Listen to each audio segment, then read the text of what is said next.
Welcome to Joe's Atmosphere. Cook your shrimp, please. All of a sudden, my shrimp pan is burning up like a smoke fest. Okay. All right, welcome aboard for State of the Atmosphere, the show where me and my friends get together and talk about pop culture matters. Tonight, we're going to talk about the Screen Writers Strike and the Screen Actors Strike and see what's going on with that mess. And after we're done with that and a couple other articles, we're going to blow up Hollywood in Barbenheimer style and start our own Mojo Dojo Casa house movie production studio and start doing our pitches for movies and casting them with some really hot girls. You know what I'm saying? We're going to have some fun. Hell with it. Hell with Hollywood and the stupid shit they do. All that and more tonight as we torch Hollywood on State of the Atmosphere.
All right, welcome aboard for State of the Atmosphere. I'm your host, Joe's Atmosphere. It's good to see you guys.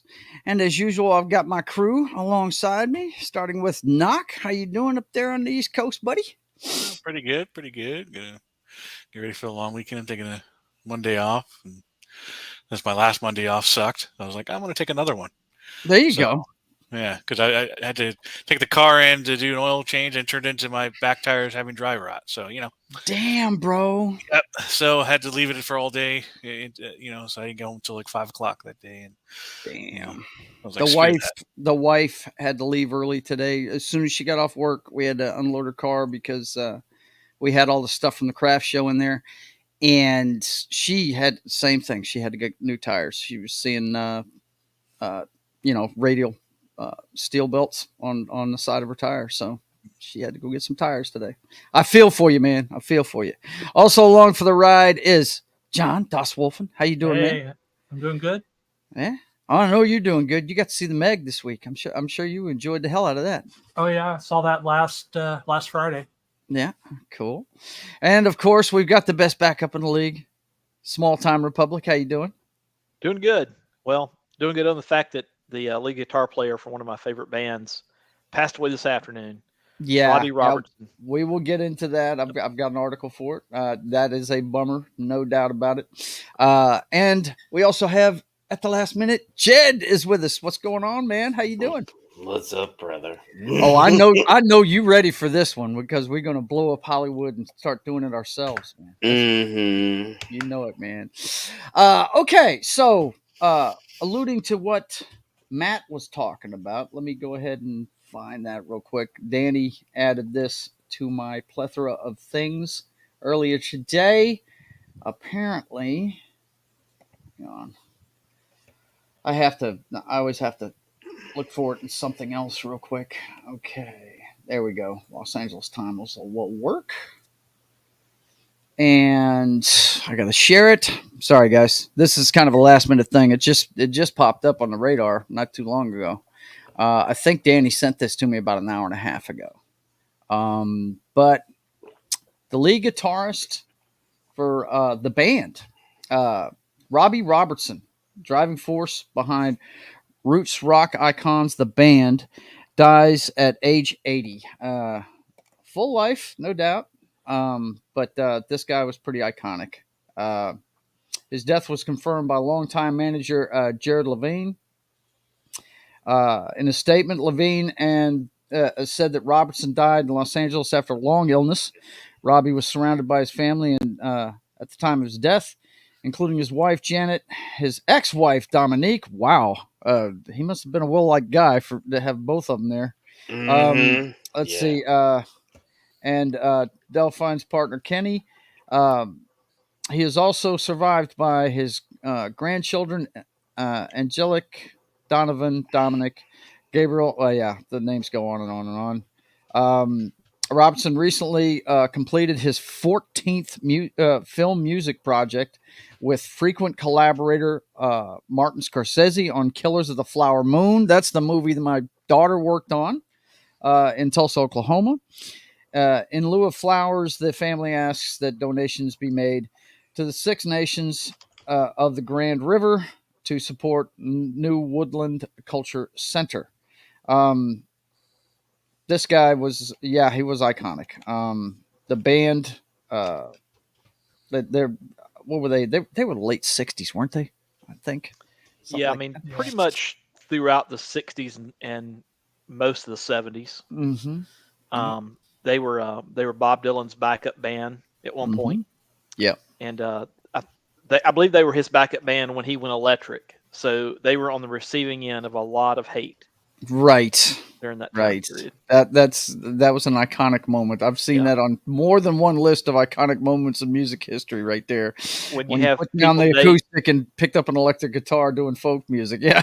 Yeah. When you have people today claim they're bullied or they're in a toxic environment. Yeah. Let me put you on stage and let you plug in front of a bunch of folk fans. Right. See how that goes. Yeah. But he will be missed, no doubt about it, man. Anybody else got any thoughts about Robbie Robertson? Well, we're at the age that our heroes are starting to die. Yeah, and that really sucks. Mm-hmm. It does. And yet, as my brother would point out, Clint just keeps on rolling, man. I mean, you know, the thing is, he 95?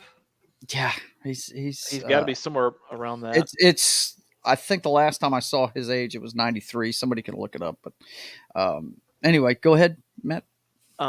He was not a great singer, at least in my opinion, and most all their hits, he's not, he's just singing backup on them, and so kind of compare him to Don Felder in a little bit that way, with the Eagles, and which a lot of the Eagles were not Felder, but a lot of the Eagles were Linda Ronstadt's backup band. So there's parallels there. Yep. But in terms of how they coalesced, but yeah, I read his biography a couple years ago. It's good. Yeah. He spoke well of his ex-wife Dominique in his autobiography. So it's good that they were able to maintain a good relationship. Right. But yeah, pretty much it. Garth Hudson is the only one left. He is from the band. Yeah, from the band. He's 86. He was. They brought him in as like an organist and to teach them how to. He was basically like I think maybe a classically trained musician, or at least a more formally trained musician, and they brought him in to try to so they could kind of fine tune their act. But he's the last one left. Yep. Well, rest in peace, Mr. Robertson. You will be missed. Okay, so we will get on with what we had for today. Now, the first thing I want to talk about is these yahoos right here. Well, wait a minute. Knock, what do you have there, man? What I just found this when I was checking on my phone. Okay. Clint is 93. You were right.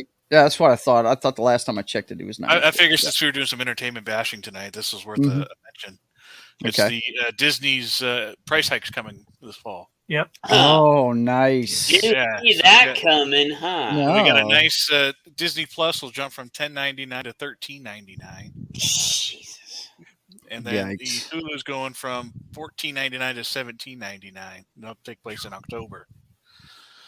So I'm about to be dropping a bunch of this stuff, dude. I mean, Yeah, I was keeping Disney because of the grandchildren, but she's old enough now. She's not watching that shit. Yeah, we already too busy. dropped Yeah. Disney. We were just keeping Hulu. So, and then but in extra news, of course, Bob Iger, the great Bob Iger, Oh, revealed today's earnings call, and that they were planning to move into password sharing crackdowns on Disney and Hulu in 2024. So, imagine that. following in Netflix footsteps, Mhm.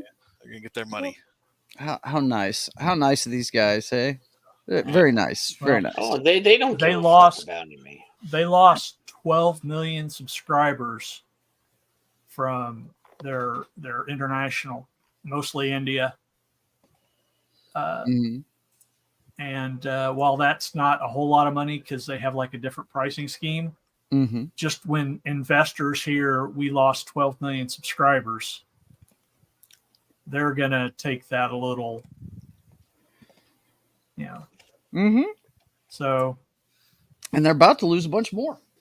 I mean, I'm gonna keep it through Ahsoka because that I'm actually, I'm not, and I know Jed. I know you guys aren't hip for it, Yeah, but Jed, you know, Jed is. I don't give a crap what Jed says about this one. yeah, I'm looking forward to it because I'm I all like in. Ray, and I want to see his last thing he's ever gonna do, and I don't know the lore behind it, so I'm a total noob when it comes to this character. So Nobody knows about at least some of the characters. So that's Right. the cool part. Basically, There's- Ahsoka there's- is an RPG choose your own adventure character that has been shoved into different parts of Star Wars lore I see. that existed No, before her. it's Filoni's baby girl, and he will Yeah. never kill her. He likes Ahsoka and wolves, and he's all out of wolves.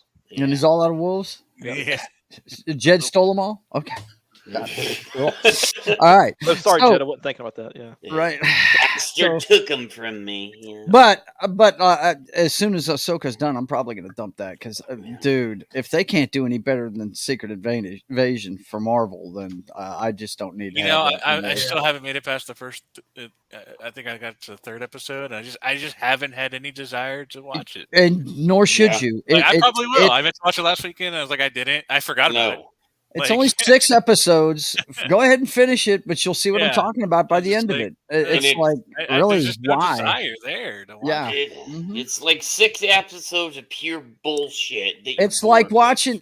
I mean, it's like it would be like, and I haven't seen Indiana Jones for this reason, but they make Nick Fury the old beat up dude, Yep. and who wants to see an old beat up Nick Fury? He gets blamed for Nobody wants to everything. see that. Yeah, and And at gets the blamed for end- everything. Yes, and he's At the lost end, his edge. yeah. He just can't do it anymore, right? He goes out the same way he comes in by kissing his scroll wife and then Yeah. fucks right off back into the space Yeah, they did. station again. They Boba Fetted him. Yeah, Yeah. it's dumb. They It's nerfed him. dumb.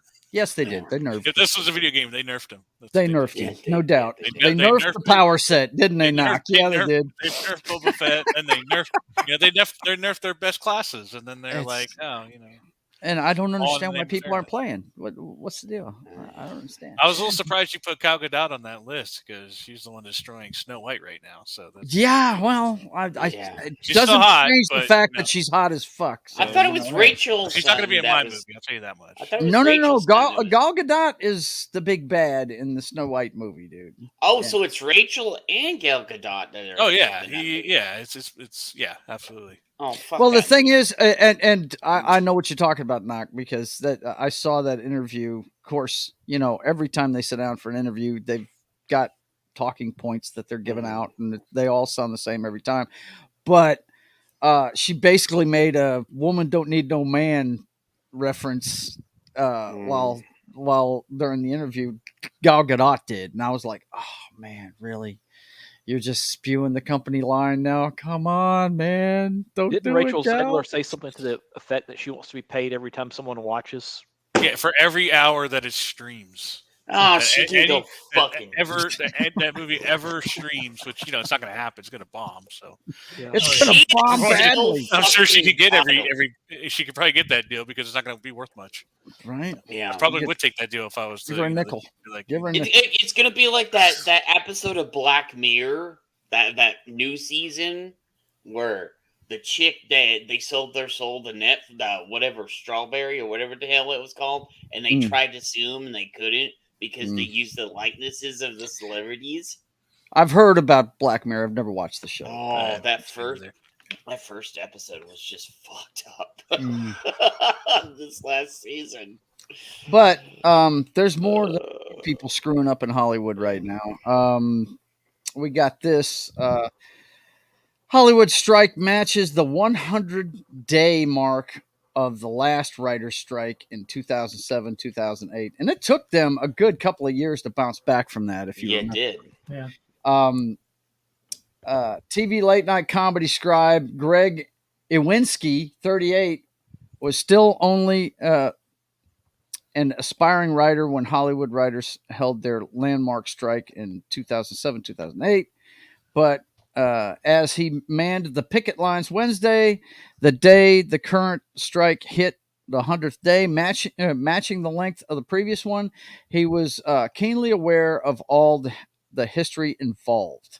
Okay, I'm going to go ahead and play this video real quick. Hang on, I'm going to have to reshare it, though, because of trying to avoid the echo thing, I always just have to reshare it for audio. So hang on, guys.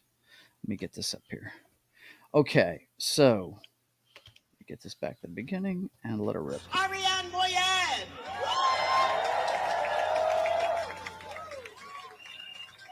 Here we go! Here we go! We've all done all of the work to strive to get to this place as working title fucking prick. Who's not affected by this, by the way? Where UPS workers asking for air conditioning, Starbucks. Another member of the Film Actors Guild. Wait, he just said they have air conditioning and Starbucks on the side? Fuck you guys. No, he was talking about UPS drivers wanting air conditioning in their trucks. That's what he was talking And they got it too. In the background on that previous shot was Stephen Lang, who's Amazon workers are just trying to get hours in the day and longer breaks. It seems like it's a real bigger thing, and not just about us. It's about the whole world kind of coming together against these huge corporations. Now, while this is going on, boys and girls, I just have to tell you, there are restaurants shutting down in Los Angeles right now because what this is hurting, and I believe you've heard me talk about this before. My daughter works in locations out in Atlanta. She was working on a Peacock show, and she told me that they had enough stuff to get through the summer as far as writing went. The whole series, they're going to be able to film the whole thing. And the writers sent picketers out there not even the first month of the strike. Sent them from Los Angeles out to Atlanta, flew them out there to picket that production and shut them down. The people they're hurting are the people that are the entire support staff for one of these things. Everybody in production, that's who's getting hurt. And well, they don't care about them. Yeah, it's ridiculous. Hey, Ruben. Ruben says, see you next Tuesday, Film Actors Guild. Right? I will say this. I am more sympathetic to SAG than I am to the Writers Guild. Yeah. Because, the whole, taking your image and only paying you once for it, some of that stuff is pretty ludicrous. Yeah, it is ludicrous. And I think it wasn't this Monday, but it was last Monday. Latino Slant had an article he was doing on his show, and this girl was kind of going to bat for herself when they asked her to sign off on doing the image thing. She said, "Yeah, sure, if you want to pay me twice my daily rate, which is a lot of money." Okay, and they're like, "No, that's okay." I said, "Well, I'm not signing that then." Well, and that actress that he had on, she's still young, but I think she acted as a child.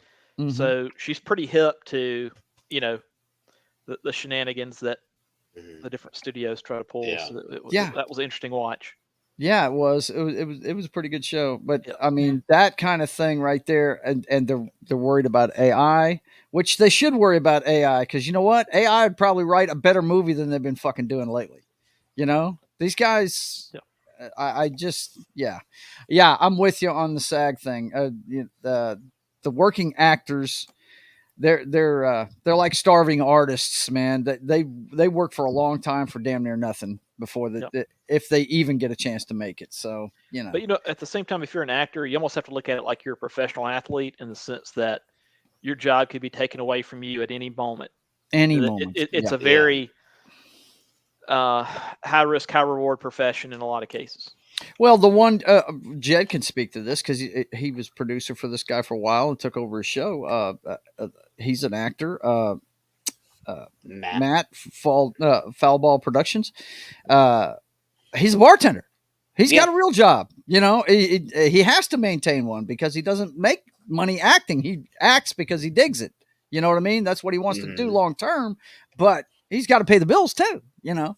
And that's like me. I mean, I remember at one time as a young artist, I had my sign business. I was painting signs for a local real estate company. I was working at a 60-minute photo and bartending. I had 3 different jobs, because I was feeding a wife and 3 kids at the house, So you do what you got to do in those things. And the writers, they're asking for just stupid shit. They really are. Yeah, they are. And what's funny is I'd love to see Taylor Sheridan just look at him and go, write something better. You know what I mean? Because I don't think there's 6 writers helping Taylor Sheridan do all the hits he's doing. You know what I mean? I really don't. And I just came to find out the other day, one of my favorite movies that I've seen in the last 10 years, Wind River, that he wrote that. Yeah. I couldn't believe it. I was like, wow, this guy really knows what he's doing. It's amazing when you discover how one person's linked to so many different things. Like the other day, I discovered that there's an author named Philip K. Dick that wrote a bunch of science fiction that has resulted in a lot of the different movies that we like. He is cool. He wrote some cool stories, man. Yeah. Yep. Yeah. Ruben says double the rate, so double the action. Well, she was trying to make a point about getting her likeness, because once they've got it, they can use it anytime they want to. They wanted them to sign away the rights to their likeness so they could put, like, if they had a battle scene and they make a big crowd, they could use their likeness in the crowd, that kind of thing, and with CGI. And I wouldn't sign that off either. That makes no damn sense. That's what is it in college football now? They've got rights to their likeness and image right now. Name, image, likeness. Yep. Yeah. So, and it keeps killing NCAA football. Yeah. The video game. Yeah. Yeah. Oh, that's coming out in 2024. It'll be here. It's coming. Push back again. Yeah. Well, it's another lawsuit. You may have to pay more for it than you would otherwise if not for NIL. Right. Yep. That's it. Okay. So what I figured we'd do tonight, with all this bullshit going on, and I hope they end these strikes. I really do, because like we've been talking about, it's hurting the people that are in the production end of the house. It's hurting all of them. My daughter's still on unemployment because of it, and she's even talking about getting into. She's really good with languages. She's actually thinking about getting into translating, for different people and stuff. She actually got a 1-day gig. I can't remember what they call it, but she got one where she had to do Korean. And she's been to South Korea. Okay. She spent a year in South Korea. She did one of those things where she stayed on the family farm with a family for about 6 months. And then she stayed in a hostel in Seoul for 6 months. She may want to look at working for the government. Yeah. As a possibility. That's what I told. Look, the first time I took her to a Holiday in Dixie friggin' air show, what did she want me to buy for her? a CIA ball cap, a black CIA ball cap with the word with white CIA letters on it. I was like, chick, you don't even know what you're getting into, but with her knowledge of languages, she could do it, man. You know, Yeah. that plus the fact that she's got a criminal justice degree, she could probably go to work for the government tomorrow, but she doesn't want to do it. She doesn't want to be in law enforcement or anything like that. And I'm like, look, you know, I've been telling her, do not shy away from the languages, because trust me, eventually you're going to make money doing that. That's an in-demand skill. That is an in-demand skill. That is, and then like AI can't take over cleaning toilets or doing all this other labor shit. They're like haircuts and everything else. So a lot of that stuff is safe. And so is languages and other things, you know. It's good to see you, Duke Blue Devil. That's Brad, isn't it? Yeah, that's Brad. Streaming services are hiking sub rates, reaction to the strike, or because they've been overspending on content. It's a little of both. I believe. Column A, little column B. Yeah. Well, you guys know what I think about this. I've already said it several times on this show. They're killing themselves with these streaming services. Yep.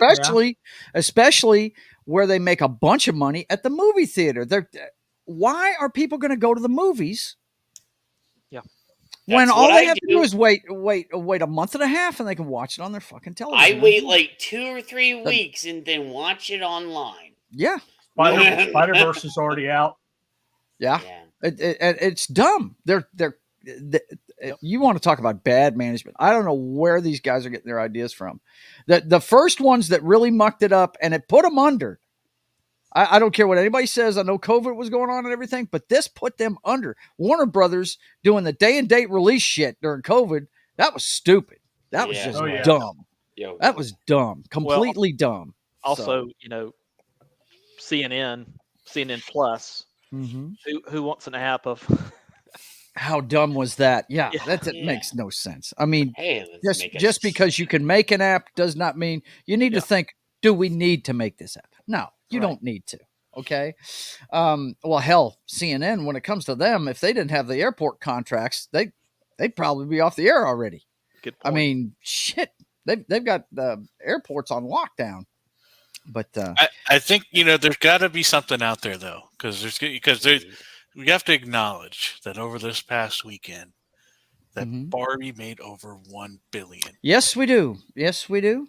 Yes, so what is it that Barbie has got besides, you know, decades and decades of, you know, female? It's brand. That one right there is a brand thing right there, dude. That one's a brand thing. I mean, that's like Barbie is bigger than G.I. Joe and all the rest of it. I mean, what other female toy is there? Just purely female toy. My Little Pony. My Little Pony. No, yeah. that's okay. But there are some guys that get that. We have our next live action. There you go. Live action Little Pony. We're not going to. All right. Who's the first pony, guys? Oh my God. Is that going to be your pitch? Good Lord. I was hoping for Star Wars out of you or something, man. Damn. But anyway, there's plenty of Star Wars stories. Since we're making the transition here, man. The thing. Okay, let me speak to your point real quick about the Barbenheimer effect. All right, it's just people were hungry for something to do. That's all I can figure. That coupled with the fact there are a lot of people that dig Christopher Nolan. I mean, I don't think there's a guy on this panel that doesn't consider him a really good movie maker. And he was coming out with a big one. And I tell you what, everybody thought he was an idiot for putting Oppenheimer out the same weekend as Barbie and not doing it during Academy Awards season around November, right? Yep. How smart does he look now? He has rode the coattails. Yeah, he has rode the coattails of Barbie, right? Yeah, Barbie lifted up Oppenheimer. Yes, it absolutely, got all this money for it, but there was definitely intrigue. Like I think when, you know, there's always a chance I might go this weekend and do the Barbie. I'm going to do the Barbieheimer. I'm 100% going to do the one, but it's just at this point I'm just intrigued. I want to see just the stark difference between the two, and I think it's going to be hilarious. And I want to be a part of it. I want to say I did the Barbie. Well, the funniest thing about it is, man, we got a Barbie movie that all anybody can talk about is Ken, man. They're not even talking about Barbie. They're not nobody gives a fuck. They're not even talking about how hot Margot Robbie is. They're not even talking about that. They're talking about Ken, the Mojo Dojo Casa house. That's what we're going to name our production company. We're going to blow up friggin' Hollywood in a big pink ball of dust, and we're going to start over with the Mojo Dojo Casa house. I'm going to have to come up with a friggin' logo for us to have meetings for the Mojo Dojo Casa house production. Wait, isn't that in the movie? Isn't that? It is. Yes, man. You haven't watched it, I know, but it's one of the funniest fucking things. Well, I'm not gonna. No, Knock hasn't seen it, but yes, that's Ken's thing, man. That's Ken's thing. And whenever he talks about it, he does this. What's up? Well, what Duke said, some of us are old enough to remember a time before streaming. Yeah. Mm-hmm. Dude, movies were out for how long? Star Wars was out for how long? They were out for months, man. Star Wars was out for about a year. Yeah, it was. The first one, I remember that. I rember that when I was Let's see. Yeah, he already hit that one. Low spec, the Penguin is here. Let's see. Brad says some of us old enough to remember a time before streaming DVD and VHSs. Movies were out for months. And we had second run movie houses, boys. Yeah. Where you could either see it on the initial run, or you could go pay $1 at the Dollar Theater and see it weeks after it'd been out. I had a place that I used to go to, and I got made friends with the manager. 50-cent theaters here in Arizona at one point. Mm-hmm. Brad says, I can't wait to see the Slinky movie. Me too. That should be really good, bro. And Low Spec says Easy Bake Oven. No doubt. There you go. That is a female one right there for sure. The Easy Bake Oven. I don't think there's a guy that ever got an Easy Bake Oven. And all it was a light. Yeah, all it was a light. That's all it was. Was a light in there to heat it up. That was it. But anyway, is that why my cooking took so long? Oh. Yeah, that's exactly why. So what do you got? What do you got there in the backstage for us there, Knock? Before we get started with our production. Oh, that was just the box office for this week. Okay, let's see. This is year to date so far. Yeah, Barbie. Okay, Barbie is creeping up on it, man. I just think it's so crazy how fast Barbie has gone up. Dude, I'm gonna be pissed if Barbie beats Mario. You might as well get mad now, dude. Yeah. They are. I hate to say it, buddy, but they can't fucking believe that shit. Believe it, man. All I know is Oppenheimer better beat Little Mermaid. Oh shit! Where is Little Mermaid? Anyway? 6 mil? I mean, I'm going to contribute to that 6 mil this weekend, most likely. So yeah, it's going to happen. Yeah, it's gonna pass Little Mermaid. That's too funny, man. Damn. We need to get Little Mermaid out of the top 10 because otherwise they'll boast about it. Yeah, one of the top 10 movies of the year. There's one before we move on to the. I wanted to talk about this guy too. We had another death this week that was pretty big. I don't want to forget this because I love this guy's movies. William Friedkin, the Exorcist director, died at 87 this week. And you want to talk about a koala in the rain that did not give a fuck? Is this guy right here? Yeah, great movie maker. I'm gonna pull up his IMDb, but not only The Exorcist, he won his Academy Award, I believe, for directing The French Connection, the one that Gene Hackman got his Academy Award for. I watched that for the first time last night. The chase scene was iconic. The one where he's chasing the elevated train underneath and damn near kills the old woman with the bag and everything, the bags and everything. Yeah, that was something else. And he's just a great movie director. The stuff that he did. My favorite film that I highly recommend. Let me grab IMDb real quick. My favorite film he ever did was go ahead. What was that about Gene Hackman? Gene Hackman was not the first choice for Popeye Doyle in The French Connection. There were really multiple other actors they were trying to get, but the ones that they were trying to get were more established and cost too much. Mm-hmm. Really? Wow. Yeah, this guy, he was something else. The ones they've got up top here, Cruising with Al Pacino. That didn't he play an undercover cop trying to catch gay prostitutes or something like that? I can't remember what that one was about. Dude, or it was a killer, right? The Live and Die in L.A. That's awesome what I was going to say. Movie. That is my favorite movie he ever made. But before you move up or down, Al Pacino right there looks like Frankie Valli. He does, doesn't he? He does. Isn't that crazy? The haircut they gave him and everything. Yeah. He almost looks like Travolta in friggin' Staying Alive. All he needs is a friggin' sweatband around his head, right? Yeah. I mean, do you know how hard it is to find that movie now? You got to go on the which one? The Internet Archive to find To Live and Die in L.A. now. I've got it. Huh. I've got a physical media. Hey, speaking of chase scenes, that movie. Yes, the one in that movie is awesome. It feels like it's like 20 minutes. I know it's not, but it's badass. Like it. Yeah. But you want to talk about an ending to a movie that's shocking. Oh, it's kind of like, might even say it's mind blowing, right? Much like The Departed, nobody saw that shit coming. It was pretty fucking awesome. It really was.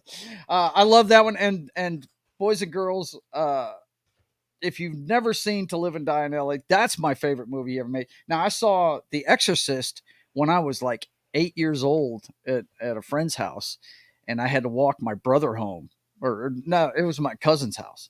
And that movie scared the shit out of me when I was a kid. Brad says To Live and Die in LA was outstanding. Yeah, William Peterson, Mr. What was the name of the show? CSI? Is that the name of it? Yeah.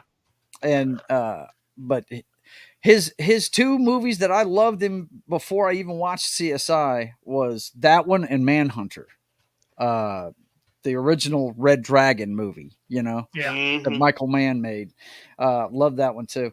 But let's see. I have a quick William Peterson story. I was doing some. This is back when I was traveling with my job, and I was doing some training with a customer, and I was went to her cubicle to go train her on a computer system. And she had a William Peterson shrine. Essentially, she had pictures of William Peterson.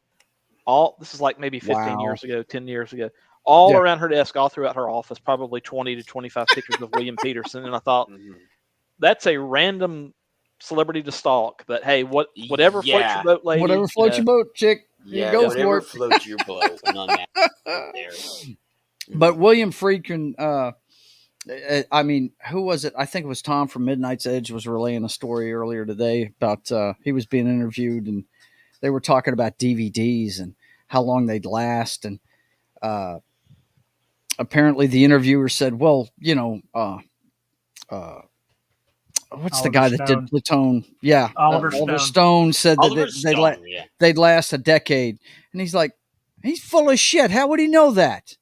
He said, I've got DVDs that I've had for 20 years and they still work. Well, and he was very outspoken. If he thought you were full of shit, he was going to call you out on it, man. He didn't care, Yeah. Well, there's a pretty good clip on YouTube where when he was casting for The French Connection, one of the actors he cast as one of the villains, the actor's name is Fernando Rey. Yeah. And he was cast by mistake. The casting director he was working with picked out the wrong actor. There was a different actor that had like a very similar name, like Francisco Rabal or something. And he ended up casting Fernando Rey, but it didn't realize it till he'd already flown him into New York from Spain. And he just went with it. He was like, well, I guess you're in the movie. Right. But it was not on purpose. Also, that movie was not every movie prior to it was stoic, but it kind of helped tear down that whole like stoic old Hollywood way of making a movie and made it more gritty and more ground level and more just more realistic. Yep. Than a lot of your movies that came before it. The guy, he was really good at showing truth on screen, man. He really was. And, it's a shame that they're doing what they're doing with the French Connection. They're taking out one of the key parts of Popeye Doyle's character, which is the fact that he's a racist, right? And, he says some racist things in the movie, and they've cut it out of it. And, that, it's just to show even the heroes have demons in his world. You know what I mean? They're not perfect. Well, also, if you're a cop in 1971 in New York, that may be how you talk. Yeah, that may be the way you talked, right? Yeah, that no doubt. Really is. Brad says it was his last movie. Is Kane Mutiny Court Martial? Check some of the stars on that. Okay, Kiefer Sutherland is the lead in that, I think. Is he? Okay. Let's see. I don't see it on the IMDb list. That's okay. I'll look it up real quick. Who has their gilded open? I hear it. It's me. It's me. Let me turn it off. Well, I was kind of late and I was setting everything going. Yeah. Let's see. Kane Mutiny. That's why I don't leave my gilded open. Sorry about Just that, don't guy. walk to the bar and say who's got your gilded open. That There we I go. kept hearing the click, and I thought it kept. I was It's like, me. "Is it mine?" Okay, here we go. Where are you? Remove ad. Okay. Follows a naval officer who stands trial for mutiny after taking command from a ship captain he feels is acting in an unstable way, putting in danger both ships and its crew. This looks. This isn't the Kane Mutiny apparently from, or is it a modern retelling of it or something? It's a modern retelling, I guess. Oh, okay. Yeah. All right. Yeah, Kiefer Sutherland, Jason Clarke, who I like. Yeah. Boy, he's an asshole in Oppenheimer. It's based on a book by Herman Wouk. Wow. He's listed I as wonder a why writer. this wasn't on his IMDb list. That's weird. Because his name's right there. Weird. Well, and IMDb has kind of changed the way they display things too, to where sometimes it's there, but it's not obvious. Lance Riddick. That's probably Lance his last Riddick. movie. Yeah. Wow. I don't know. When did it come out? Because I would think that one of the John Wicks would probably be his last. No, John 2023. Wick. Yeah, it just they says said John Wick was his last movie. That's what they said. Let's see. Lewis Pullman. I wonder if he's related. By the way, there's a new Exorcist movie coming out in a couple months, but I don't think William Friedkin had anything to do with it. Oh, I doubt it. I think Lewis Pullman is Bill's kid. Is he related? Yeah. Let's find out. He looks like him. Let's see. They're gonna do another version of Salem's Lot. Oh He's the son of Bill Pullman. Very cool. He looks like him, like in the face and everything. Yeah, he does. He does. Yeah. He does. Okay, so yeah, William Friedkin. We lost a great movie director right there. I love a lot of stuff in his filmography, man. A lot of it. There's one called Hunted that's got Benicio del Toro and I think Tommy Lee Jones in it. Check that movie out sometime. That's pretty tough. It's a pretty neat movie. But yeah, dug his stuff. I think his best movie is To Live and Die in L.A. So I've always thought that. Always thought that was the best one he ever did. But what's going to be the next To Live and Die in L.A.? What's the Mojo Dojo Casa house going to come up with? You guys got any pitches for me on what we're going to do? What are we going to do? Knock, you got a pitch for me? What do you got, man? Well, I got to tell you, I've been in the mood for an actual like Master and Commander type ship movie. Oh, that's the Privateer, man. We can make that. And yeah, so like, I got teased with that horror film coming out here soon. The Diameter, whatever. Last Voyage of the Meter. Last Voyage of the Meter. Because when I first saw it, it started, that trailer started with the ship and on the high seas, and I was like, oh man, I'm in the mood for that. And then then it was the horror thing. I was like, I'm just not much of a horror guy, so lost all interest in it. But it's like that made me want to watch like Black Flag again. I need an old school, just pirates and on a ship and yar and yar. A pirate. That's what I want right now. But that's just so I don't know if that'd be the blockbuster hit. But well, we can do the privateer, man, because he was a pirate during the American Revolution, so hey. As long as Tom Holland's playing the privateer, then okay, I got you. I don't think Tom Holland's going to look very good with long red hair and a Fu Manchu mustache. It'll look like those plays that they do for kids, and they wear the beard. Do we need to bring up the Uncharted movie? Okay. No. Like, you want to talk about miscasting? Wahlberg should have been the guy, not him. Yeah, that's ridiculous. And Bruce Campbell should have been Sully. Yeah. Bruce Campbell?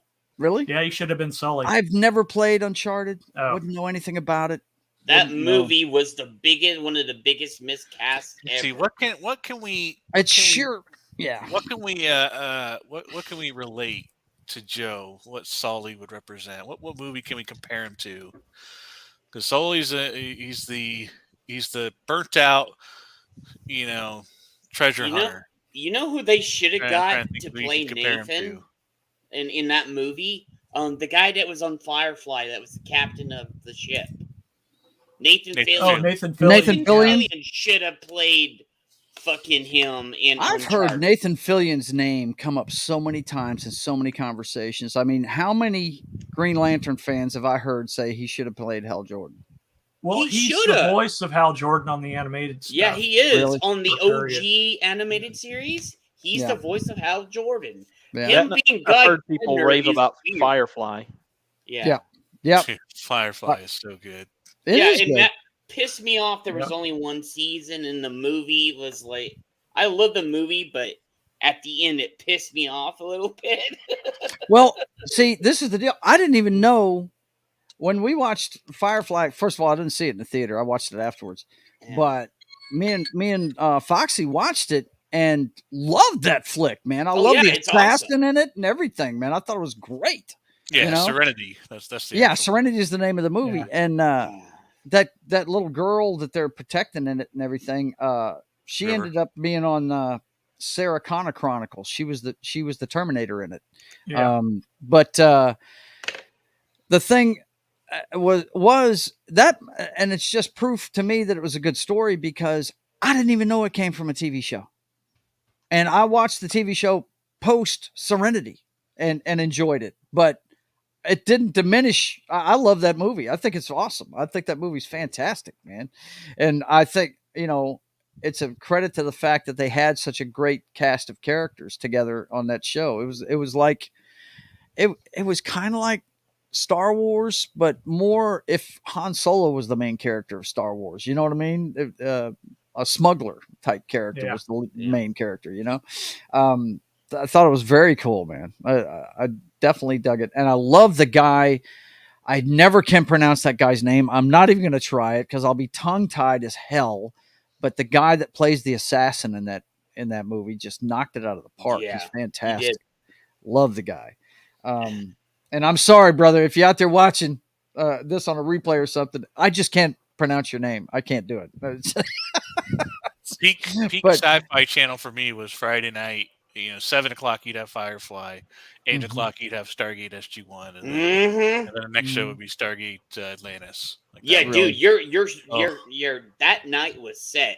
That was awesome. It was an awesome night. I just sit down I got 3 of the best shows on right now, man. Yeah. You mean Jamon Hashu? Yeah. I don't ask me why. I can't. I can say Damon Hansu a lot quicker than I can say that guy's name. I don't know what it is. I just have a hard time saying his name. But so Nathan Fillion for the tired, beaten down treasure hunter there, Knock? He should have been him. Mm-hmm. And I was just like, why didn't they cast him? That they casted somebody that was way smaller. And what's this, Jed Junior Johnson? Dude, it's Parrot Head. He's doing his weekly. Is he trolling you? Yeah, I think it's an attack on Jed's manhood. Yeah. Oh man, don't go there. Parrot Head puts something new in every single time. You know what messes me up is my birthplace is Leesville, but the fort that's close to Leesville the entire reason why Leesville exists, just got changed to Fort Johnson. Oh, that's ridiculous. Yeah, it's not Fort Polk anymore. It's Fort Johnson. So that's really weird to me. Chiwetel Ejiofor. Yeah, I can't do it. I can't do it. Well, No. if we're pitching, right, movies, I'll steal some thunder from Knock.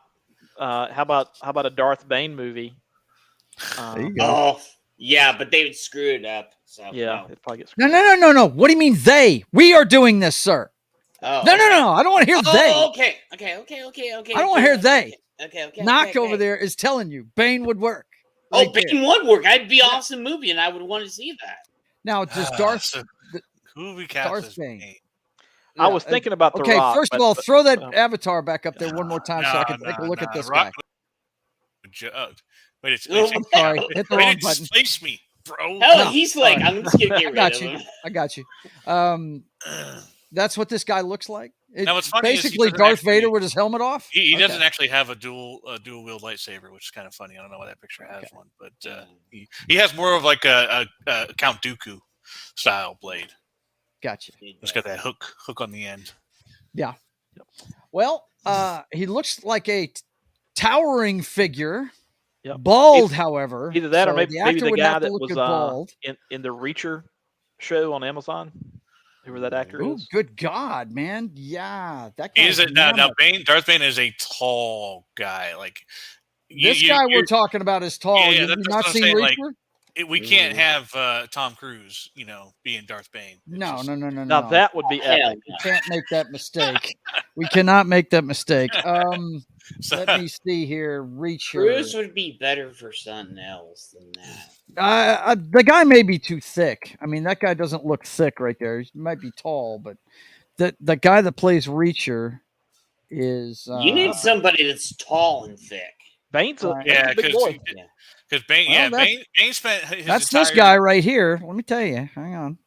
Bane spent the first part of his life just. If you've working never on seen film. Reacher, you need to check this out because it's it's pretty Reacher's damn good, cool. dude. Yeah, it is. It's badass. I think he could pull it off. Yeah. Yeah, He's a pretty big somewhat. fella. So. You'd have to see the movie. Physically, he's imposing, dude. The guy is huge. Yeah, and I think he might have to even. As weird as it is to say, he might even have to bulk up a little more. Yeah, I would agree with that. Now, when I say like the first part of Bane's life was drilling, like I'm talking about heavy. He was drilling the hardest material in the galaxy. This is the shit that they put on spaceships. Like he was just pure muscle. and he was using heavy drills. What is my His man's neck name is here? super thick. He was muscular. It's just Alan Richardson. Okay, so if not Alan Richardson, then maybe John Cena. Maybe. Oh, Maybe John Cena. oh no, not Cena, please no. What? Not The Rock or I don't Cena. know. You can say what you want about Cena. The guy he's actually a better actor than The Rock. I don't know if he can be too serious. I mean, I like John Cena. I especially like him in Peacemaker, but Yeah. I don't know. I don't know if I can see him being evil. Like, Even Darth though Bane- John Cena does Darth Bane follow is me evil. on Twitter, so Henry I Cavill. don't know why. Yeah, but he follows everybody on Twitter. Then, Henry Cavill. I don't think Henry Cavill's big enough for Bane. He's not. He doesn't have his arms are connection. too short. Yeah. Yeah, it would definitely have to be a big deal. Like in his prime, I would have said Ray Stevenson might have been a good one. There you go. Oh, Now, Ray Like, I'm talking Stevens like is a Titus big dude. Pullo from Rome. That's a big fella. Yeah, Yeah, no kidding. Ray Stevenson, huh? But let's now, see. okay, so we have Darth Bane. We could debate the. I guess we could go Richardson. Is that Alan Richardson? Alan Yeah. Richardson. Yeah. So Richardson. Yeah. we can give him a tryout. I don't know. We might have to look at. Maybe we go unknown. Yeah. let's Right. let's make What a about budget. Vin film. Diesel? There's your one. Vin Diesel. He could do it. No. Darth Bane isn't about Too family. old.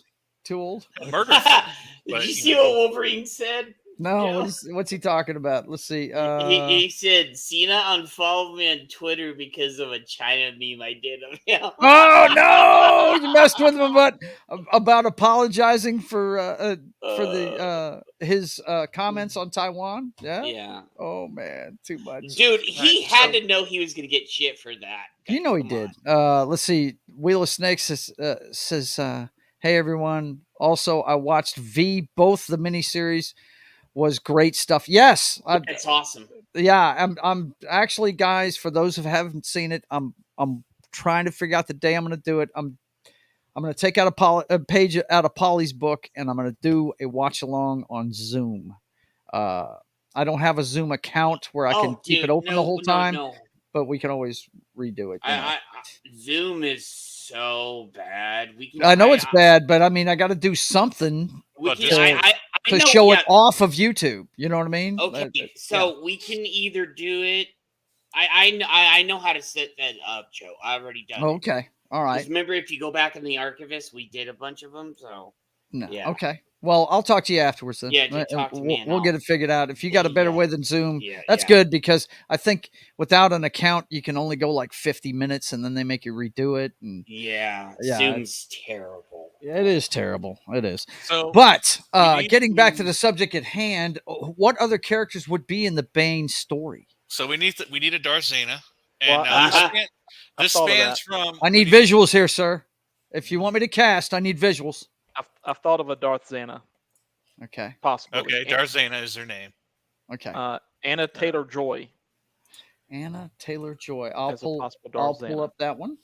Yep. Anna Taylor. It's got to be a fairly young actress. It can't be like a 40-year-old actress. Okay. It can't be like Jennifer, what's her name, or from the Hunger Games or some shit like that. J-Law? Yeah. Yeah. Anna Taylor-Joy. Ooh, that girl with the big eyes, as I like to call her. It has to be somebody that looks like they could be a little bit dangerous. Like you couldn't cast like a Kristen Bell or somebody that's like because it wouldn't make sense. Yeah. So let's take a look at this young lady. Show us something a little bit more blown up, man. You want Pick from one. Me? I want you to show me what she looks like. This is the actual book right here. Okay. This is from one of the second book. But yeah, she's a young, blonde hair, very beautiful, very potential to become a Darth Lord. I hear you. Hang on one second. I got to address the chat here. Low Spec, you love to yell at me. You got to remember, I'm 58 years old. I'm not that tech savvy. I know tech. Joe, we have a few things we can do. So I know. I got you. But he yells at me when I'm playing Couture at night too. Yeah. Don't act like he doesn't. He loves yelling at me. Let's see. Eclay Thomas says, "Yeah, I'll stream movies on Discord all the time." Wait, don't you have to pay to like stream movies on there now? I thought you had to be a member on there. On what? On Discord. Okay, look.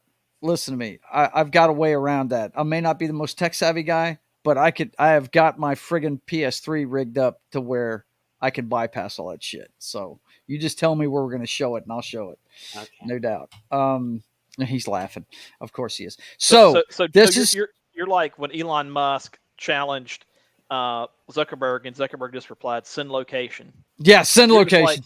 Just tell me when and where. Yeah. Just tell me when and where. I got it. Yeah, no problem. I think I know what to do now, Joe. So yeah, Eclay just told me. Screen share in Discord voice channel. There you go. Okay, there you go.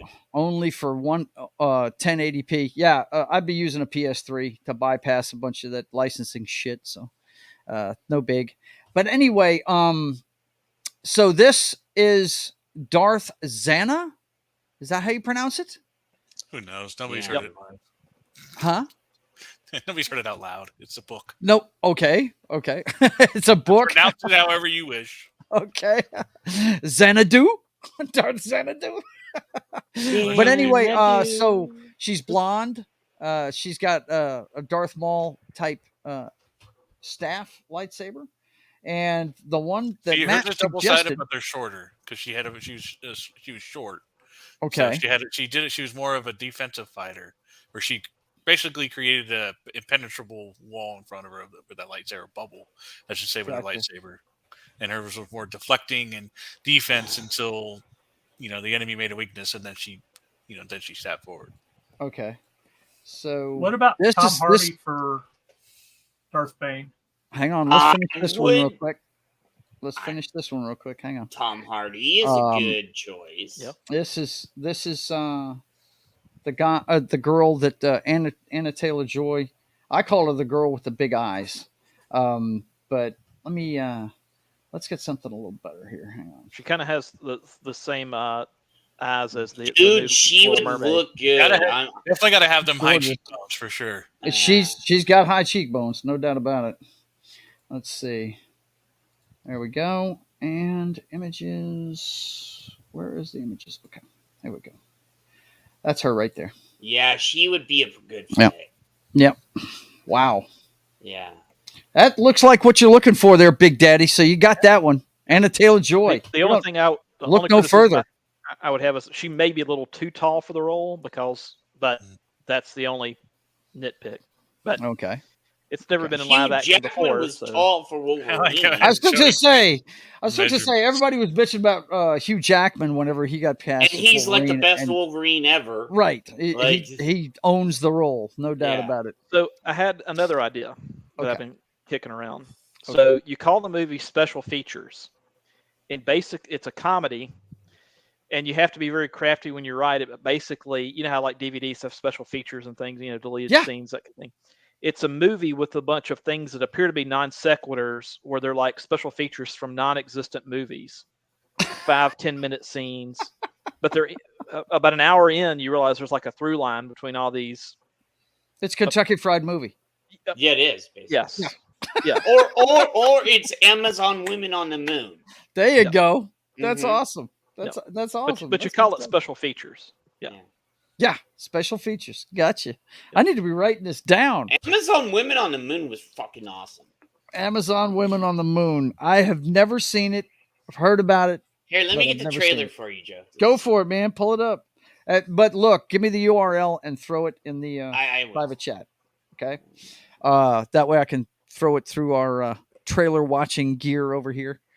And it would also be the only comedy to come out in 2023. Jesus, that's right? a scary fucking piece of shit right here. From what I understand, they've had a pretty decent one come out already this year, but nobody's seen it because nobody wanted to go see J-Law. Yeah. From what I hear, that movie was pretty good. Yeah, I heard it was pretty good.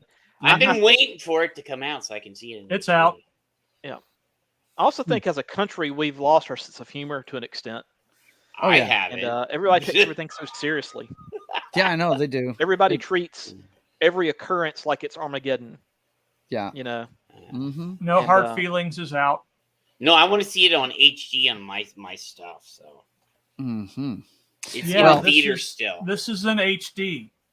Oh, you did? Yeah. Okay. Yeah. There you go. So it's special features. We got Bane, Darth Bane. And what was the first one? Did we come up with a title for the pirate movie? Like the Master and Commander type movie? Yeah. I mean, you don't want to make the Privateer that one because if it's successful, you want to be able to do more of them. And the Privateer's his origins in that. It's not. You couldn't make a whole series out of that. Well, for a second there, I was going to say Command with Masters, and I was like, that might not be good shit. I didn't. Yeah, I thought about that one. I was like, that might not be the best one to do. Okay, so the same around the same time. I think it was like maybe a few weeks before the movie I Am Legend came out. There was like a direct-to-DVD movie that came out called I Am Omega, which is like the Omega Man and I Am Legend slammed together. So Omega Man, I Am Legend, The Last Man on Earth, all those are taken from the I Am Legend story. Right. Yeah. And I think the Will Smith version is probably the best one. But yeah, like 2 weeks before the Will Smith one came out, someone came up with a knockoff movie called I Am Omega. It's called the studio's called The Asylum, and they're famous for mockbusters. Yeah, mockbusters. They're the ones that you can watch for free on Vudu and all these other streaming services. You know, where they say free with ads. Yeah, they make a bunch of movies that you'll see. The posters look like actual blockbuster movies, but the title's just a little bit off and shit like that. Yeah. Oh man, I've seen too many of those. I know exactly what you're talking about, John. Yeah, there's a bunch of them. Oh yeah, I love the Asylum. Yep. Let's see, Darth Bane, and the pirate movie. What are we gonna call the pirate? Well, we can't call it pirate. It doesn't have to be pirates. It's just I just want something with ships. Hey Joe, I just put the link in chat for you. Okay. So. All right, gotcha. Yep. So this is the trailer for what show? Amazon Women on the Moon. Amazon Women on the Moon. The trailer doesn't do it justice. Sometimes there's a lot more shit in it. So okay, hang on. Let's see. We'll never make the best movies with all these distractions. Hey, man, we got to do our research. Got to do our due diligence. We got to do it. What Jet's describing sounds like some sort of like 1980s Roger Corman type movie. Right. I what is it? This came out in I think 87. I'm not sure. Well, yeah, it was 87. Some of the best movies you've ever seen. Yeah. Are actually. It was first time I got it on. I got it on. You know what I'm saying? On VHS. And then I popped it in, and my mom wasn't around, and I watched it. I was laughing my ass off, tits, ass, everything. You know? Let's see. Okay, I've got sound. I should have sound. You guys, bear with me. I think another idea could be an adult movie called Death by Snoo Snoo. Oh my God! Oh my God! Death by Snoo Snoo. South Park did that already. So yeah. Oh God! I just went crazy. Oh shit! Wow, that is all. Oh, there you go. I nuked it. Hang on. So my first DMT trip has started. Right? He's a machine elf. Let's see. Okay. Batman. That's it. Now, what I need to do is just shut down the window screen real quick. And go ahead and. So, could we pull off another scary movie? Scary movie? If we did, I don't know. what would we make fun of? Like, what can we make fun of at this point to make a proper not another woke movie. Make that. I can't remember who said it. Yeah, it was Gary from Nerdrotic said that they need to make a comedy called Not Another Woke Movie. He said it could write itself. It could write itself, dude. And it would be the funniest thing ever, dude. We'll steal that idea from him. No doubt about it. And you get Chris Evans to have a cameo in it. Right. Since he did the Not Another Teen movie. Right. That's it. Okay. Let's see. Pop this down here. Yes, it was. Okay. Let me throw that back in there. Well, after we get done with Amazon Women on the Moon, I've got a pitch for a disaster movie. Okay. Good. We gotta have a disaster movie. Yes. John's never seen any disaster movies. He can't comment on that. He wouldn't know anything about it. He's not a subject matter expertise. Right. Oh my gosh, this is so bad. I'm struggling so bad to set this back up. Okay. Let's see. There we go. All right. So I should be set. Now I got to stop sharing. What happened was I put the wrong screen up. So. Let she fuck KOTOR up for tonight. No, I'm not going to fuck up KOTOR. No, I'm not going to do that. He fucks it up every week. Well, that's because I'm half drunk half the time. So shush up. Be quiet. Okay. Share system audio and boom. We are in there like Flint. Check out Amazon Women on the Moon. Universal, the studio that brought you such classic motion pictures as All Quiet on the Western Front, The Extraterrestrial, and Out of Africa, is proud to present Amazon Women on the Moon. Featuring Steve Guttenberg, Rosanna Arquette, Lou Jacoby. Where am I? Ed Begley Jr., B.B. King. Did you know that every 7 minutes a black person is born in this country without soul? Oh, no! Russ Meyer, Ralph Bellamy, Monique Gabrielle. Whoa. Whoa, Homer, what are you doing to me? I was in there. I'm sorry. Well, good night, everybody. Good night. Have a good one. This was a great show. It was fun to show it while we could. It was an educational film. Yeah. I am glad that we got to see the baby feeding video. The birthing parent video. Right, because that is allowed, right? I mean, yeah, that is allowed. Should be. Amazon women on the move. The new film. Okay, I'm going to stop it here before I get. that was looks like it was Arsenio right before he became Arsenio. That is Arsenio. Yeah. That was around Way to go, when he did Coming to America. He can't help himself, man. If it's got tits, he's going to watch it. All right, so lessons learned: screen anything Jed wants to watch. Wait, no, wait! I forgot that was in there because there's two trailers. Yeah, you forgot. There's actual two trailers. We're still up. We're good. There's one thing Jed has never forgotten. It's those. Oh, just Duke said he could say it was a trans person. Yeah. This is you know, we don't know who that was. We don't know if that was. Hey a guy. now. We don't know. You We don't know what they identify as. Yeah, just say it was a birthing show person. that part again. Just say it was a trans person and you're safe. That's right, man. Okay. You're not helping chat. Right, you're not helping at all. The high sea adventure. Let's see. Let's run it through the high boob adventure. No, not the high boob adventure. High seas. Low tide? No. We don't want to call it that. Well, you work on a title and get back to me, man, because I'm not going to. High tides and following winds. Yeah. Okay, what do you got there, Das Wolfen? Tell us about this disaster movie. Does it include boobs? Yes. Oh, I would say If it's a good one. Yeah. I would say yes. Okay. Yeah, I guarantee it does. Okay. All right. Because all right, so what I wait, did was, is it that one where it's like the main chick, like it's the hottest one, but she's not the one we see? Like it's the side chick that like no one cares about. And she ends up dying. Like, so, is that what we're gonna do? Is that Freddy versus Jason, or it's like hang on. Sorry. What I did was I took a premise and put it in chat AI Oh shit! and asked it to cast the movie for me. Now look, oh man, you know the Writers Association is going to be mad at you, sir. Okay, what did you They're do? going to be mad at you. Go. I am curious. Okay. Yep.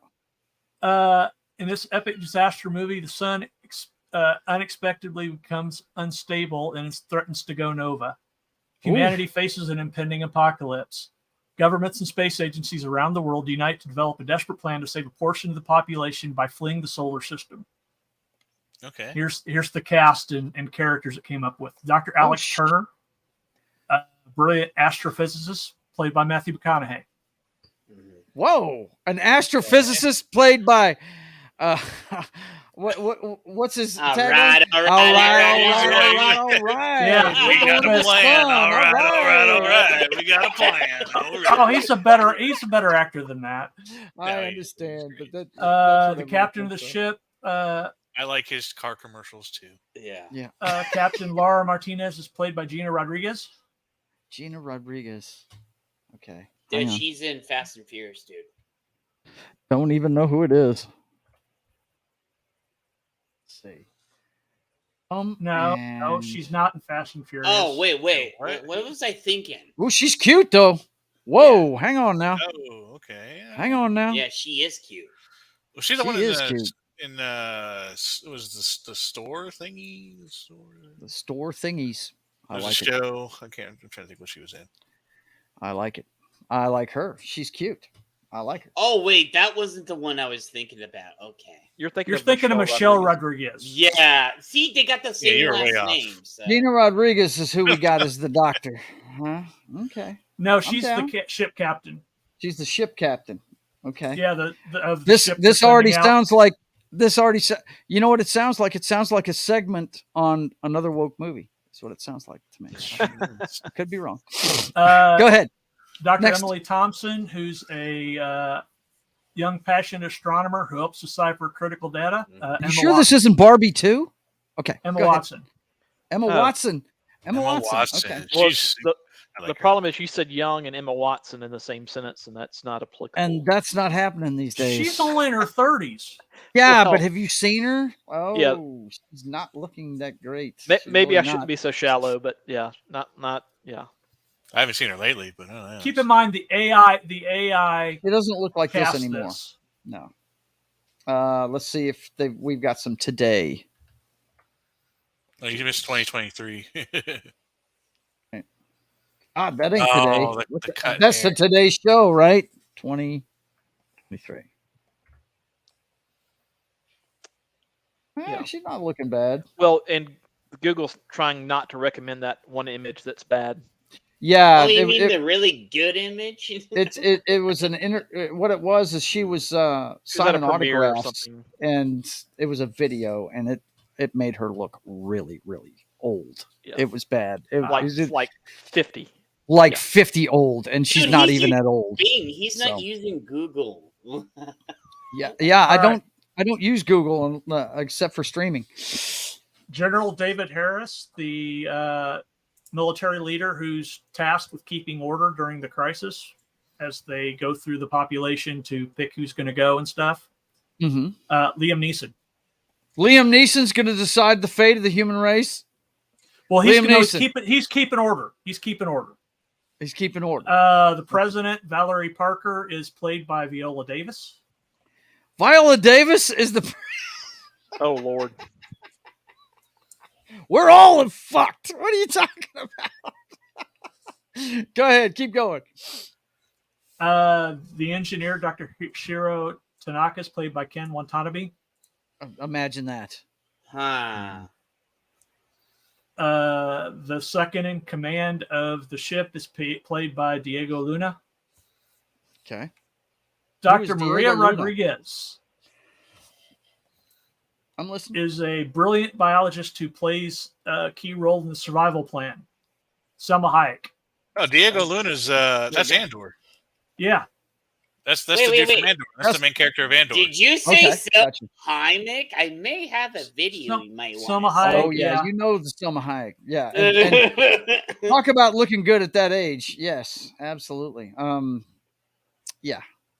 I just Googled Monique Gabrielle after seeing Ruben's comment, and yeah, it looks like she's 60 now, but looks like in her prime. Yeah, looks like she was maybe like a B actress. Okay. But there's some people I'm skipping because I mean it gave me 12 people. Yeah. Well, in any disaster movie, you have to have a large ensemble cast because they're all going to be dying as the movie goes on. You have to have cannon fodder to go along. You know what I'm saying? Viola Davis is at least she's pretentious enough to be president in a movie. Yeah, yeah. That was why it picked her, I'm sure. Hey Joe, there's something for you. The reclusive astronomer. Oh, here we go. Yeah. It's Selma Hayek, and she's what, 50 something? Yeah, I had that one in my bookmarks. Yeah, I know you got that in your bookmarks. How many Selma's still rocking that it. On DMF-er? There's two girls that have Dick Clark disease, and that would be this chick and Elizabeth Hurley. Both of them just don't. God, Elizabeth Hurley. It's ridiculous. Well, you mentioned that McConaughey would be the astrophysicist. She would be like the she's the biologist, the jiggle physicist, I guess you could say. Yeah. Right. Yeah. Well, the reclusive astronomer who offers a crucial insights, Dr. Mikhail Petrov, is played by Viggo Mortensen. Viggo Mortensen. There you go. Yeah. I agree. Where is that guy? What's the last thing anybody saw him in? I love Viggo Mortensen, dude. Love that guy. What was the last thing anybody saw him in? The last thing I watched him in, and I know he made The Road after this, but the last thing I saw him in was Eastern Promises. And that was years ago. That was the second movie he did with, what's my horror movie guy that made a couple of movies with him. He did A History of Violence with him. David Cronenberg. He made two movies back to back with Cronenberg, and the other one was Eastern Promises. And That's the last thing I saw him in. I need to watch The Road though. It's apparently free on Prime right now or something like that. Yeah, it's very good. I heard it's one of those movies you got to be in the right state of mind for. I heard it's really dark. It's dark. Yeah. It's dark. Wow. Yeah. Okay, this is pretty cool. What's that? So I did the chat GPT for Darth Bane. No way. I did too. I did too. I think this is very interesting. I think Matt's Well, good. Let's hear them back to back then. Yeah. Okay. Knock. Let's hear it, man. Let's check this out. So Darth played by Mads Mikkelsen. Really? No. Nah, I don't know. I don't see it either. He's tall enough though. That guy's he's a pretty big guy. That's interesting. So. I mean, Also, you can't play Thrawn and Bane. Sorry. No, you can't play. Why not? Actually, that's his brother. That's his brother, but you know. Oh, I'm still. sorry. I'm sorry. Yeah. either Mikkelsen's brother. Yeah. No. Darth Zana, played by Anna Taylor-Joy. Oh, son of a bitch! No way. Actually agrees with you, Matt. Dude. I think that seals it. That's a done deal. By the way, Mads Mikkelsen, but Mads Mikkelsen was also in Star Wars as well. So he. Yeah, he was. He was the dad in Rogue One, right? The guy that actually built, designed the Death Star, right? And by the way, I do have a prediction. If Kathleen Kennedy proposes any new Star Wars projects, the lead will be a white British female. I'm just going to put that out there. Oh, yeah. Got to keep the streak alive. Got to keep the streak alive. So there's a couple of characters. So Kazim he was a swordsman. He's like one of the best swordsmen. He was a Dark Lord, and he basically trained Darth Bane while he was at the academy. Okay. Actually had an academy. They say Joe Manganiello. Yeah, Manganiello. We know who it is. Yep. I don't know who that is. As Kasim in my movie, I've got Idris Elba. Idris Elba?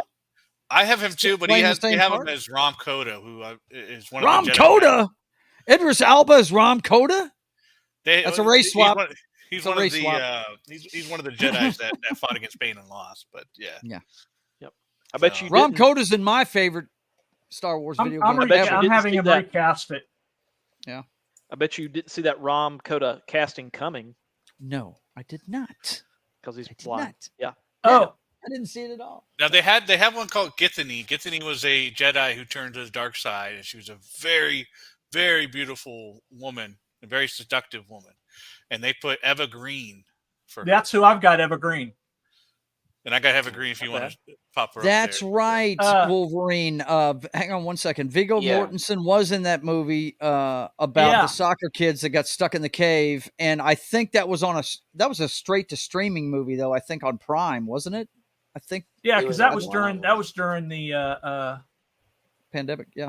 Yeah, the virus of unknown origin. It was a couple of years ago. Okay, I'm sorry, I didn't mean to interrupt, but I just want to mention. Yeah, I do remember him being in the trailer for that. Yep. I had it recast mine because I specified to be based on the book Darth Bane. Okay. I didn't have to do that. Mine did it anyways. Well, mine came up. Came up with this Darth Bane, the Path of Darkness. Dark Bane, the Path of Darkness. That's the third book. Sounds like. Is that the third book? Okay. Hang on, I'm putting a couple of colons on here and adding the Path of Darkness. I like that. Well, one of them was called Path of Destruction. Okay. But it was a trilogy. Okay. Anyway, I've got Darth Bane as Tom Hardy. They like that guy for him. Huh? There you go. Kasim is now Jason Momoa. Kasim. Okay. Was he a Sith or? I don't know. No, he's too big to play Kasim. Kasim was a Sith. He was a Jason teacher. Momoa should be Darth Bane instead of. He would be closer to Darth Bane, but he'd have to shave his head. Kind of weird. But, He'd have to shave his head. Yeah. Yeah. I don't see him as Kasim. Kasim is a sword bastard, basically. That's what. Wait a minute. We haven't even mentioned the most obvious guy for Bane, Dave Bautista. I don't know if he's tall enough. I mean, Drax basically. Oh, he's tall enough, brother. Yeah, he's tall enough. But I think he's so associated. Can he be evil enough though? Yeah. I don't think he can Blue be Tista? evil enough. Well, this has the Valenteth Farfalla. Mm-hmm. is Liam Neeson. Oh, though he was in the Four Horsemen, though, Joe. Who? So, Yeah. Right. What character? Valhalla. Valhalla. Yeah, that's that was a Jedi Master that went against Darth Bane and got killed. He got his head chopped off. Yeah, I think you could put Liam Neeson in your ship movie. Your Master and Commander movie. Right. Yeah. He'd fit in there. He'd fit in there for sure. So, Alicia Vikander is Rain. Rain is Darzana. Oh my God, Ruben! I just realized who friggin' I didn't Monique realize Gabrielle they were the is. same Yeah. Rain is Darzana. Rain is. Okay. She's older now, though, Joe. Oh yeah, she's older now. I'm thinking of Bachelor Party she was in. Good Lord, that girl's a babe. Jeez, woof! I just realized who she was. I'm sorry to interrupt, guys. Go ahead. Sirac by Rami Malek. Remy Malik playing the character. I'm sorry, as who? Sirac. Sirak. Sirak. Are you sure you're not writing Star Trek? Another Sith apprentice who interacts with Bane during his training. Oh, Zirak. Yeah. But he's like a lizard guy. So I mean, it's kind of Zirak is an alien. He's a All right. Okay. Well, Remy up. Malik. That's perfect. He's got an odd look, no doubt. That'll work. I'm not hearing the hotness here, though. Where are the hot chicks? That's what I want. Well, I tried to show you one, but you wouldn't put her up because you were regenerated. Who? Oh, okay. So Eva Green would be the Githany. Githany is a Jedi that went to the dark side. Evergreen's she's pretty, no doubt. She betrayed but she's blonde. So. Yeah, but she broke James Bond. I don't forgive her for that. So, yeah. She broke. Actually, whoever had him in that chair with the hole in the bottom. That was Mads Mikkelsen, right? Yeah. By the way, that's in the book. The chair with the hole in the bottom. The chair thing. Yeah. I read that book on a prop plane. Yeah. It was the first James Bond movie, or excuse me, the first James Bond book of the series. So this was back when Northwest Airlines flew prop planes from Memphis to Fort Smith, amongst other locations, and it's pretty loud in those planes, and they're not very big. Yeah. I don't even know that anybody flies them anymore. I like to call them Buddy Holly killing planes. Yeah. Yeah. The little hoppers. Don't walk into the blade. How about that? Please don't. Okay, so it sounds like we've got Bane taken care of. The Darth Bane movie taken care of. Special features? Who are we going to put in special features, man? I don't know. I mean, wait. What is it, Knock? What is it, bro? I'll let Matt go because I've done mine, but I have a cast and a movie for our ship movie. I got the ship movie. You got it finally. Okay, I haven't go ahead, Matt. Anything out in my mind for special features, so I don't even know who I would cast in it.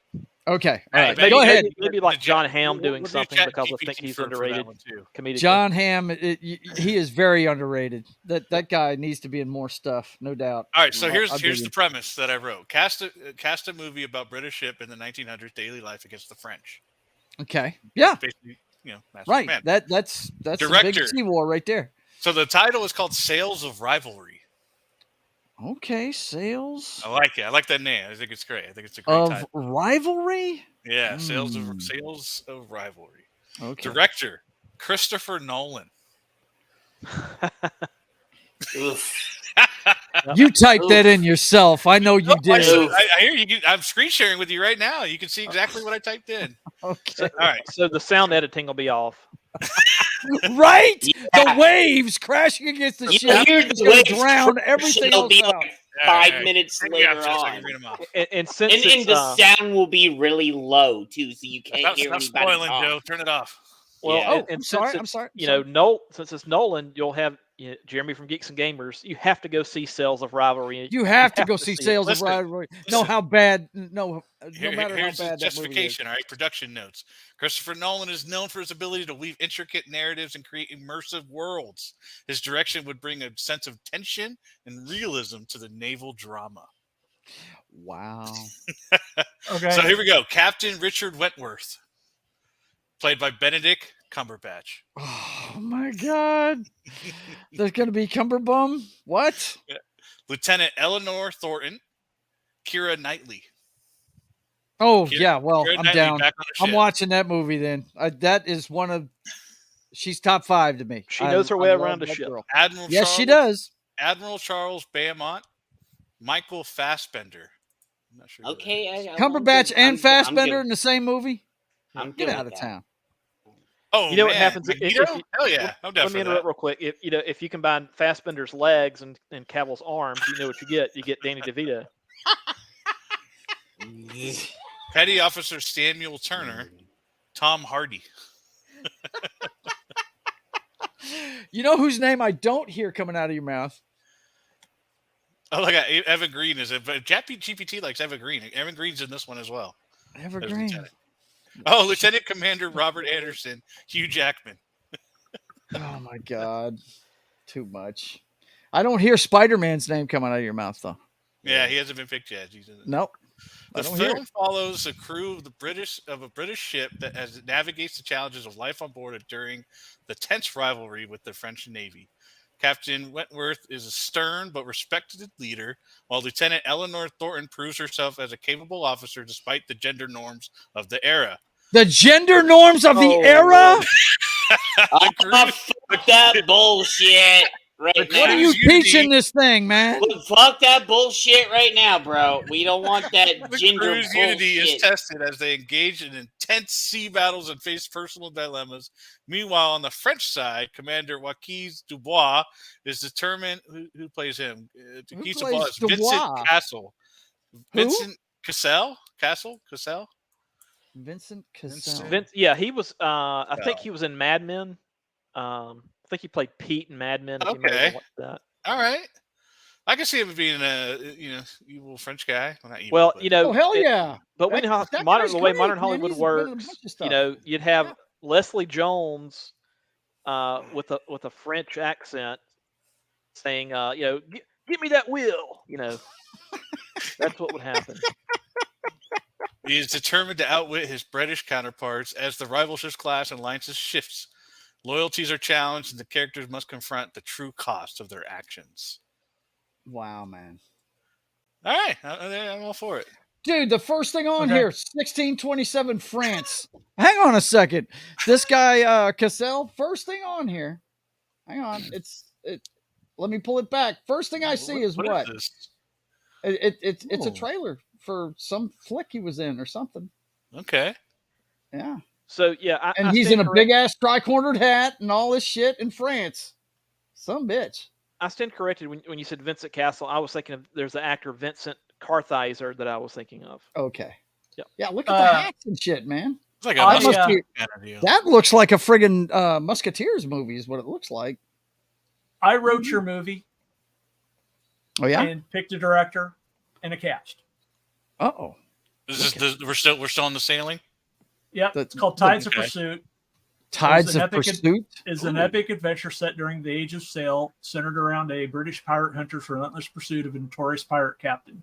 Fueled by Okay. vengeance and duty, the pirate hunter embarks on a perilous journey across treacherous seas, facing moral dilemmas, unexpected alliances, in pursuit of justice on the high seas. Directed by Ridley Scott. Wow. Dude, okay, no, like, bro, like, I like Nolan better. Okay, I like- now, if Nolan's it's better. like 1980 Ridley Scott, okay. Yeah, Oh, right. man. yeah, and we don't want Ridley Scott of today.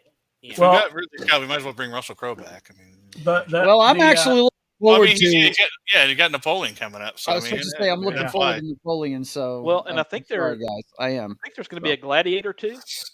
Yeah, there is. they're talking Yeah. about making a sequel to Gladiator, and I'm like... But do the you pirate really need to make hunters, a sequel? the pirate hunter Hugh Jackman, Okay. the pirate is Javier Bardem. Javier Bardem, who is Javier freaking Bardem. awesome. Yes. One of the best Bond villains ever. Keira Knightley as the love interest and navigator. Imagine that. A pirate movie. Okay, look. That's probably Jet now Jet TV does have a lot of history. It has a lot I was of fixing to say they've watched a lot of fucking yeah. Pirates of the Caribbean. Well, no how doubt about about we- it. If it has to do with ships and the Taron Egerton is the loyal lieutenant. Okay, so as far as Keira Knightley, just so that we're not typecasting her, how about inserting Alexandria Daddario? Is anybody familiar with her? Oh yeah, She's I saw a picture of her earlier today. Yeah, she was in True Detectives. I always thought she would be a good Wonder Woman, but I think she could work in this type movie too. Yeah, there she is. If it's a Keira Knightley type role. Right. Yeah, she could definitely fill in for that girl. She has got some piercing eyes. That girl right there has got some piercing eyes. No doubt about it. Yeah, she's gorgeous. Do you think she can take it in the time of the norms? I don't know. Of that time? I don't know. I know Keira Knightley can. I know that.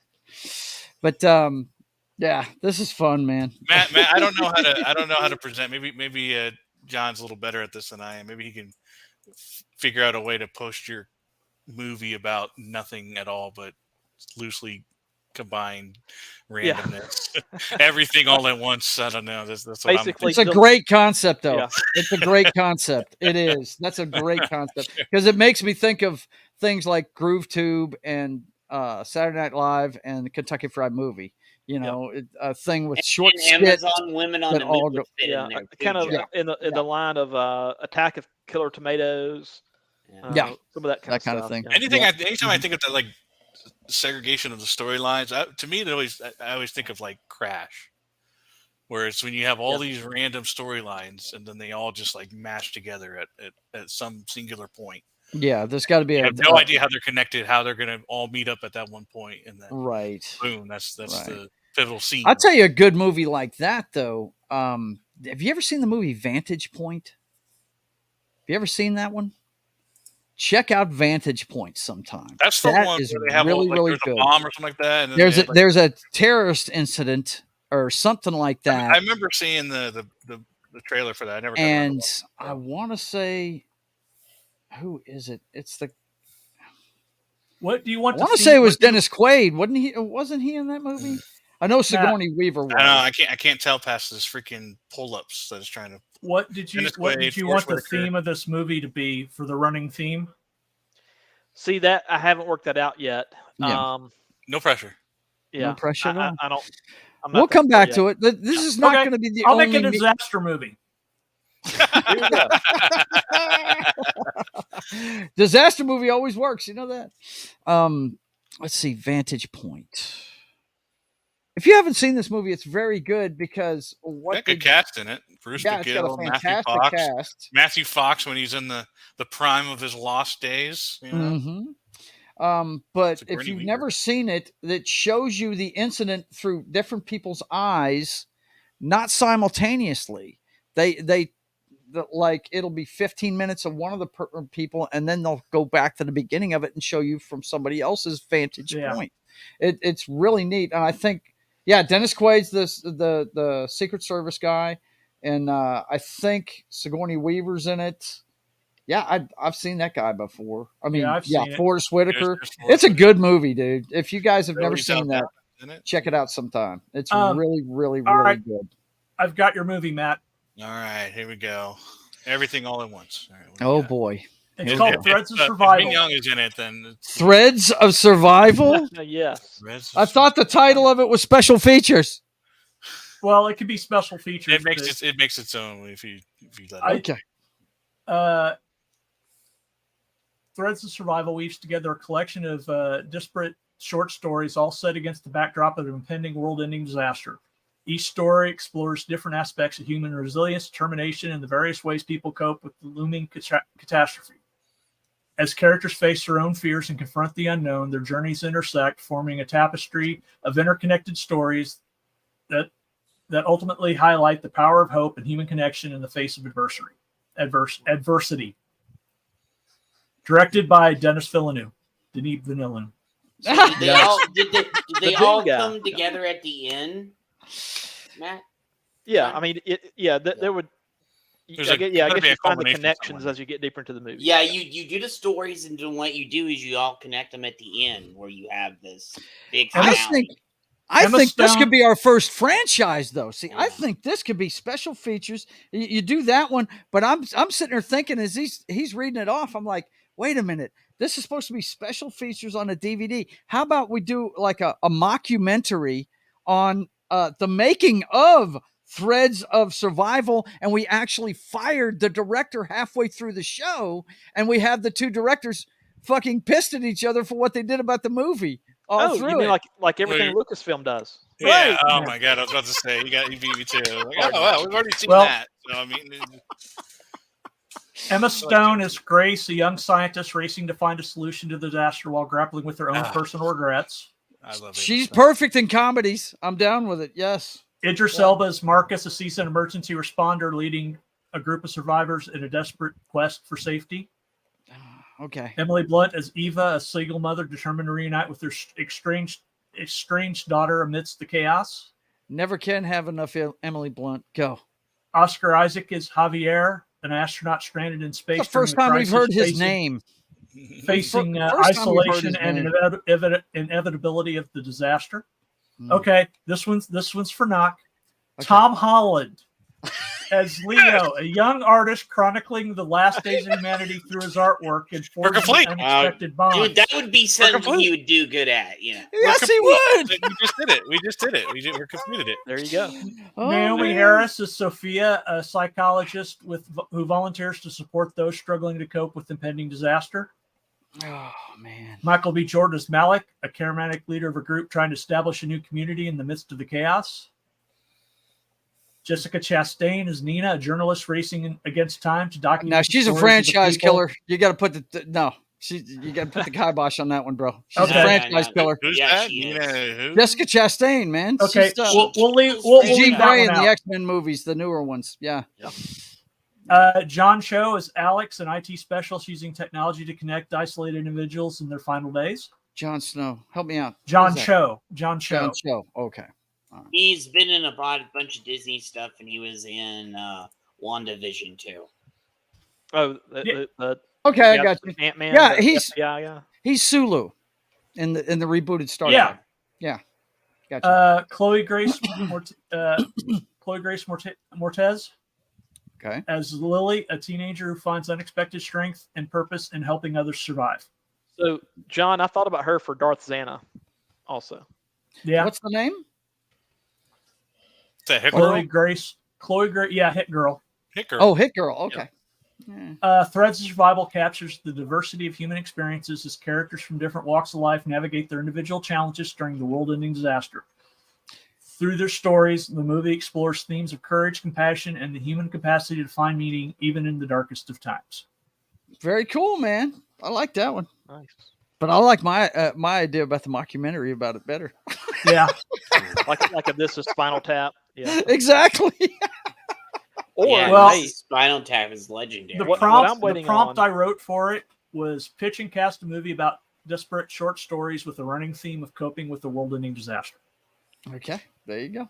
Very cool. Very what cool. I'm waiting on is for someone to make a movie, to have the stones to make a movie about the virus of unknown origin. Oh, man. Will that movie ever get made? Yes, it will. You have to make it. I mean, someone has to make it. Someone has to make it. But are they going to be honest with it? That would be the question. That's the thing. Yeah. I can kind of see why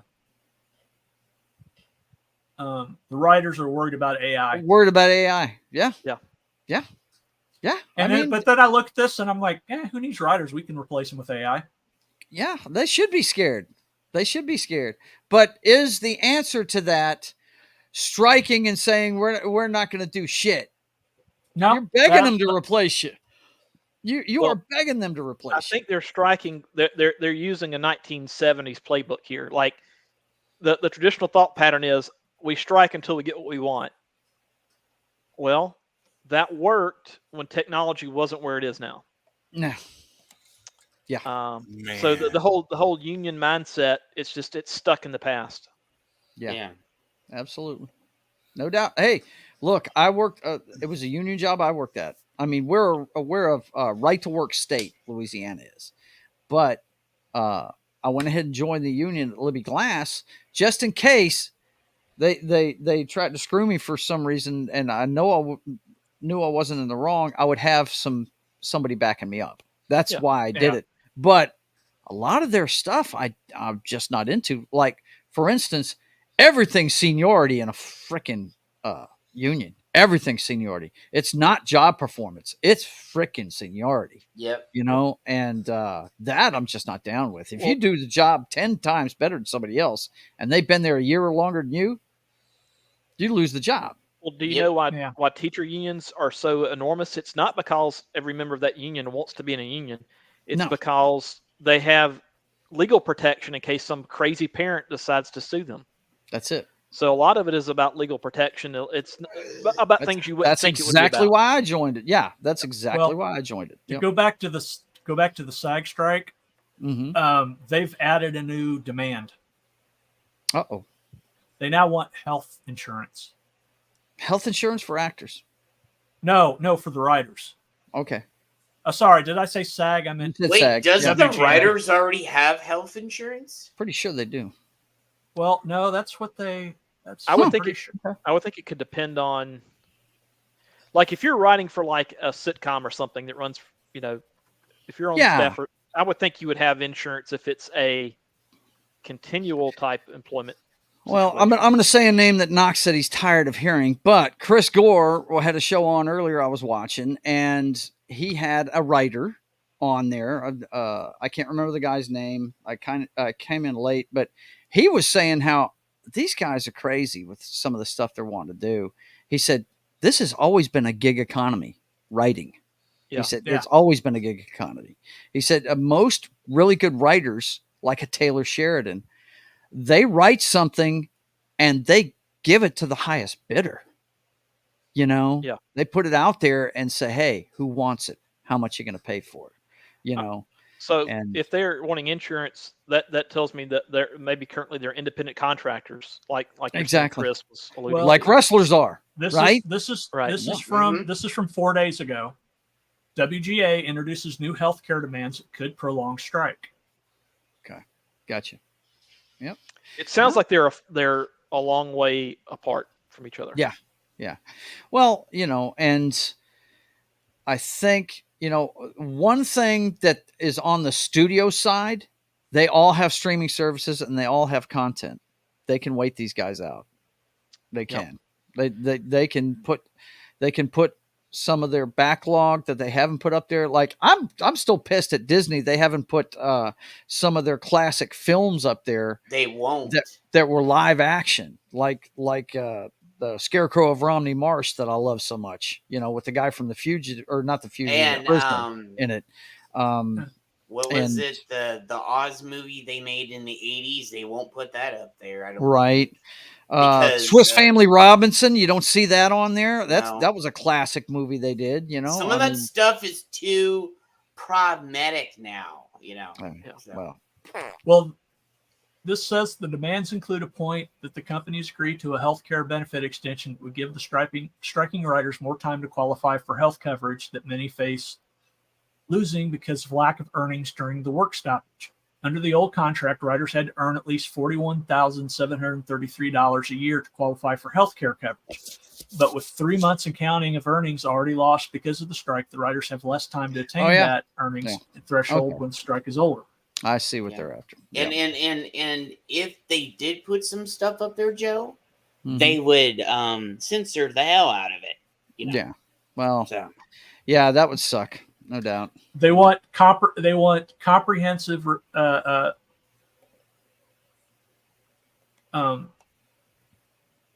recompense for the strike, for all the time that they've been striking. What? Yeah, that's on you. You decided to strike. Sorry. We're not going to pay you to come back. No. That's the whole point of a strike, is that you're sacrificing. You're sacrificing, yeah. We'll need to address issues arising from the strike, including healthcare benefit extension and additional funding to the Guild's pension and health fund. Yeah. Well, yeah. All right. Well, anyways. Anyway. Yeah. I have the next movie. Uh-oh. Oh, shit. Okay. I love it. I guess we're going to carry this on to the end. Go, man. Yes. Go. So I'm right here. This is a virus. Oh, that shit. hits the planet. However, in this universe, we include vampires and werewolves. Oh goodness. Fit. Yes. It doesn't create them or nothing like that. They're already on this earth. And so basically the virus, the whole thing with the virus, it'll expose the fact that there are vampires and werewolves in the world. Could be, yeah. So we got all right, so let me see. I'll do the plot first. So as a deadly virus spreads across the world, affecting both humans and supernatural beings, Dr. Victoria Lawson, I love that the cast for this one, it's great. A brilliant I'm saying that wrong. Epidemiologist. Yes, Epidemiologist. Is recruited by a secretive government agency to find a cure. Ethan Blackwood, a vampire with a tragic past, becomes an unlikely ally in her quest. As they uncover the virus origin, they encounter Lilith Nightshade, an ancient and powerful vampire, and Lucas Moonshadow, a werewolf who seeks to protect his kind. Damn. As the pandemic escalates, the fragile alliance between humans, vampires, and werewolves are tested, and they must overcome their differences to combat the common threat. Wow. So, Boys and girls, let me tell you something. Hang on 1 second. Let me make a statement here. Writers, you should be scared.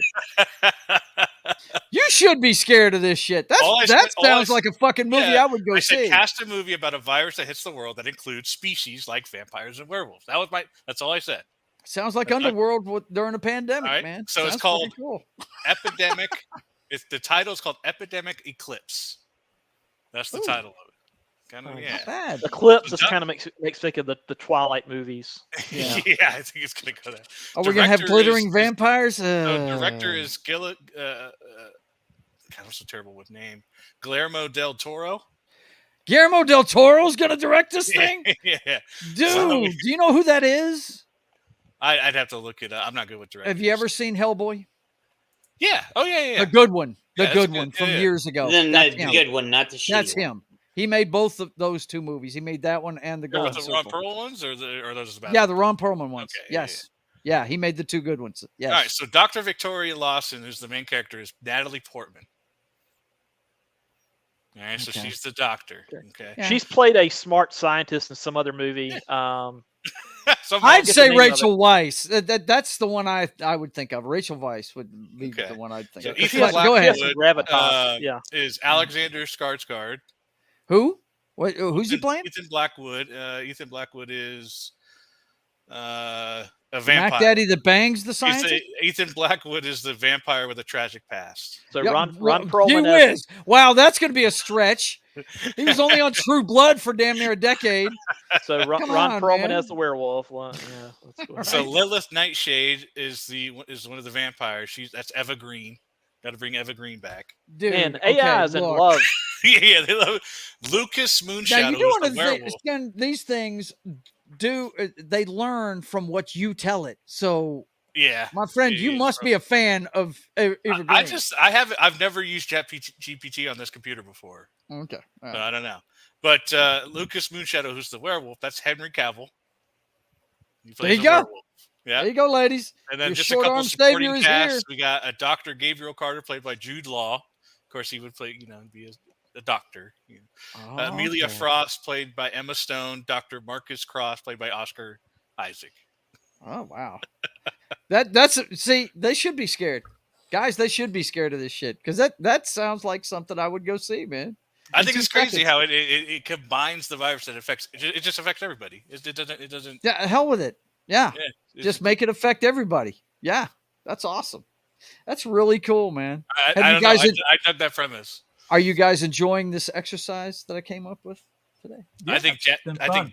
GPT is way more imaginative than we are. So yeah. Oh, I don't know about that. I got. Oh, I'm sorry. It was I write created by you. stories. I write stories, so you know it's not going to be as good as what I All write. right, I will say not you, but it's smarter than I am. Or better than I am. Yeah. I mean, I like hear that ya. it cast a pretty good story there with just what little I gave. Dude, I wrote the sequel for Flash Gordon. I still haven't put it out there yet. Man, you should. That'd be cool, man.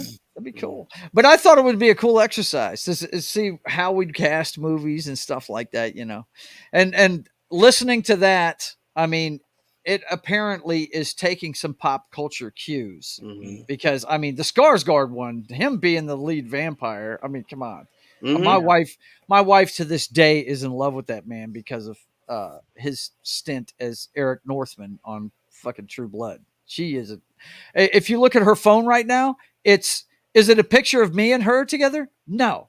Her wallpaper is either a picture of her and Daryl Dixon from The Walking Dead I was about to say it's gotta be Daryl. that she met at a Comic-Con, or it's her sitting in the stands at the football stadium where we went to in high school when they filmed Straw Dogs here, the remake of Straw Dogs, and he was in it, and he's sitting right next to her. You know, well, she loves that picture. She has got a look on her face like, oh shit, I hit the jackpot. It's Eric Northman. Woo! Nice. Yeah. She did a lot of extra work. Right after Katrina, they moved a lot of movie production up here. And Costner still has a house. Well, with the divorce he just went through, who the hell knows? He may not have it anymore, but he did have a house on Cross Lake. He made Mr. Brooks here. He made The Guardian here. He made several movies up here. And I used to drive by the fake front to the White House every day because it was right outside the stadium that's right across the railroad tracks from my neighborhood when they were filming Olympus Has Fallen, the first one with Gerard Butler, you know, his action hero franchise, right? Speaking of a story that got passed around a little bit, you know, that made it to several different studios that chose to run with it. Yeah, no doubt. I'm sure that actor got health insurance, or that writer got health insurance. Right, I'm sure he did. Yeah. Ariel Ballet says sex. Yeah, you missed that already, darling. Sorry. I do like. Oh yeah, you missed it. You did. It, Ariel. Yeah, you did. That's a shame. The one time that things accidentally happen, you missed it. Yeah. I do like how I'm gonna have to clip that out of there before too long. Yep, you'll never get to see it, Ariel. You missed it. Right. You know, Butler and Jason Statham and Liam Neeson, how they've all just decided, hey, F it, we're just going to keep making the same movie over and over again. Yeah, Liam Neeson in particular. I am so tired of seeing another guy with a specific set of skills. I'm just so sick of it, man. It really is. It's just beaten to death. That's the definition of beating a dead horse. What that? Well, that's what Hollywood does. As long as it makes money. No. This guy's gone overboard with it, and I don't be willing to wager. And I'm not a wagering person, but I would imagine he's probably a producer on those movies too. Yeah, because he sure seems to he's found something he likes to do, and he keeps doing it, no doubt. By the way, totally, I guess somewhat unrelated. You know what I would like to see? I would like to see a Tom Cruise directed movie. That's what I want to see. Wow, he has never directed a film. That could be good. That's what I want to see. Furry Jed is coming out of the closet. No, he's not. No, he never was in the closet. He look. I keep telling people this, and if you don't believe me, it's fine. He and I are both lesbians trapped in men's bodies, okay? So just get over it. That's just the way it is, all right? Let's see. She says, well, if we're going with that logic, points at Joe Couture games. Yeah, whatever. Wow. Yeah, I stuck at it. But I'm going to continue to try. You know what? And I said this, we need to have a bingo card whenever me and Joe say the shit that we actually say every single week. There's no fucking autosave. This game is archaic. All right, Matt. Real real quick, man, I got you.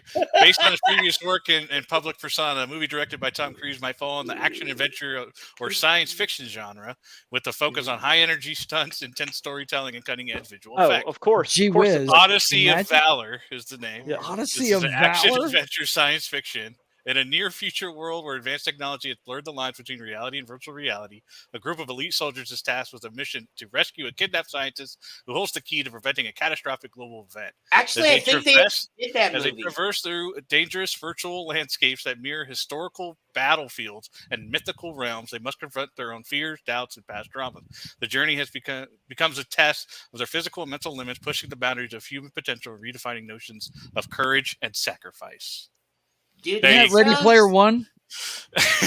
Dude, no, that's a mix of gamer and Ready Player One right there, dude. Yeah, that's one of what I my was favorite thinking. books is called what is it? Virtual Wars, I think it is. It's Yeah, for like middle school. Did It's about anybody the ever battles see of done in Gamer? Virtual Wars, and it's like just a. It might have been Virtual Game. I can't remember. I had it pulled up the other night. I didn't get a chance to mention it, but it's one of my favorite books as a kid. It's a very short story, but it's basically just like they live in bubbles, and it's just very few kids that live in a bubble, and then they do virtual wars. Well, let's see. Let's talk about what we did tonight. Those of you showing up late, this has been the first meeting of the production house. I wasn't asleep. I was looking at the phone. He's not interested in Tom Cruise. He wasn't pulling a Reuben, okay? No, he's always awake. What you have witnessed is the first meeting of the Mojo Dojo Casa house movie production house, and we have come up with several things. The first on the docket was sales of Rivalry, a film about the high seas during the English and French naval war. We've got Darth Bane, The Path of Darkness. All of these are cast already, by the way, and we have the story treatments is what they call them in Hollywood. Just little treatments to give you a bait what it's about, right? We have special features, which we think is going to be our first franchise. And it's, I guess the best way to say it's a Kentucky Fried Movie type thing where it's a sketch type show. Threads of Survival would be the first one, but the next one definitely would be these special features where the directors of the movie are fighting with each other. And then we've got, let's see, Epidemic Eclipse. That was a great one. That's probably my favorite one I've heard tonight. The one about the virus of unknown origin that attacks both all human, werewolf, and vampire. That one was really cool. And then Odyssey of Valor was the last one. Very cool, man. That is. We're going to have to do this again. That was a lot of fun, man. Sitting there picking people, and I'm going to continue to come up when you come up with these ideas. I'm going to like the one you had with Natalie Portman being a doctor. I'm like, nah, Rachel Weisz is more, that's better for that part right there. Yeah. We've got to have more discussion about the casting on I these. think maybe her character could be called Dr. Jane Foster. Imagine that, right? But anyway, I hope you guys have been enjoying this. Let's see. What's Ariel saying? She says, and these are movies that you guys are going to make. Yeah, it's just an exercise in can we come up with stuff as good as or better than Hollywood? Because Hollywood is sucking right now, and they're all fighting with each other, and I'm enjoying watching it burn.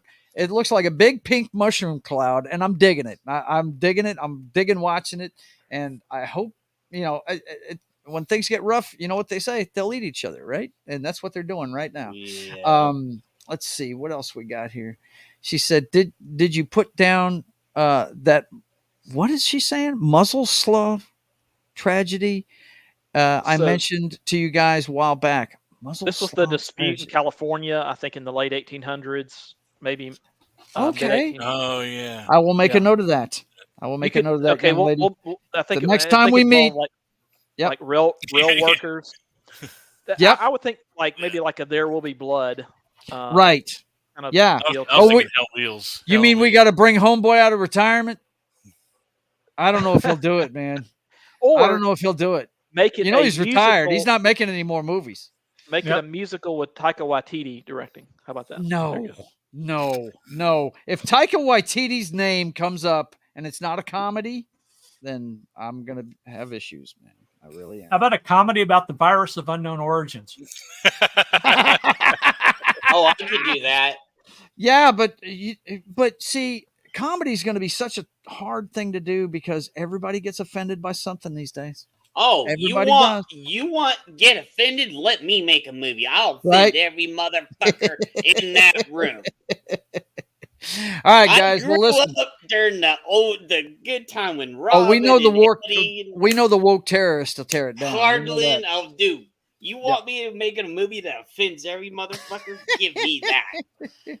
Well, they've already made it. It's called Blazing Saddles, bro. Well, I know. Yeah, they couldn't make that movie today. Oh, All right, listen. We have hit the 2-hour mark. It is time for me to get ready to eat my steak. Let's go around the horn and talk about what we're doing, starting with Knock. Pretty much pregame party coming up, right? Yeah. Are Yeah, you we ready? got that. And sorry, I just got distracted myself by putting in cast a movie called Not Another Woke Movie, and they actually popped something. But anyways, so yeah, no, I'll be here on Wednesdays, and we got the football coming up here soon. So that's pretty much what we got. Sunday's the football day, and then Wednesday I'm here. So about it right now. Appreciate it, man. Oh, you Thanks can kind for of see it being over here. my shoulder, though. Sorry about that. Oh, wait. Yeah, Go. I got my chip, and I got my motherboard, so I'm gonna be building my own PC here soon. So Go, man.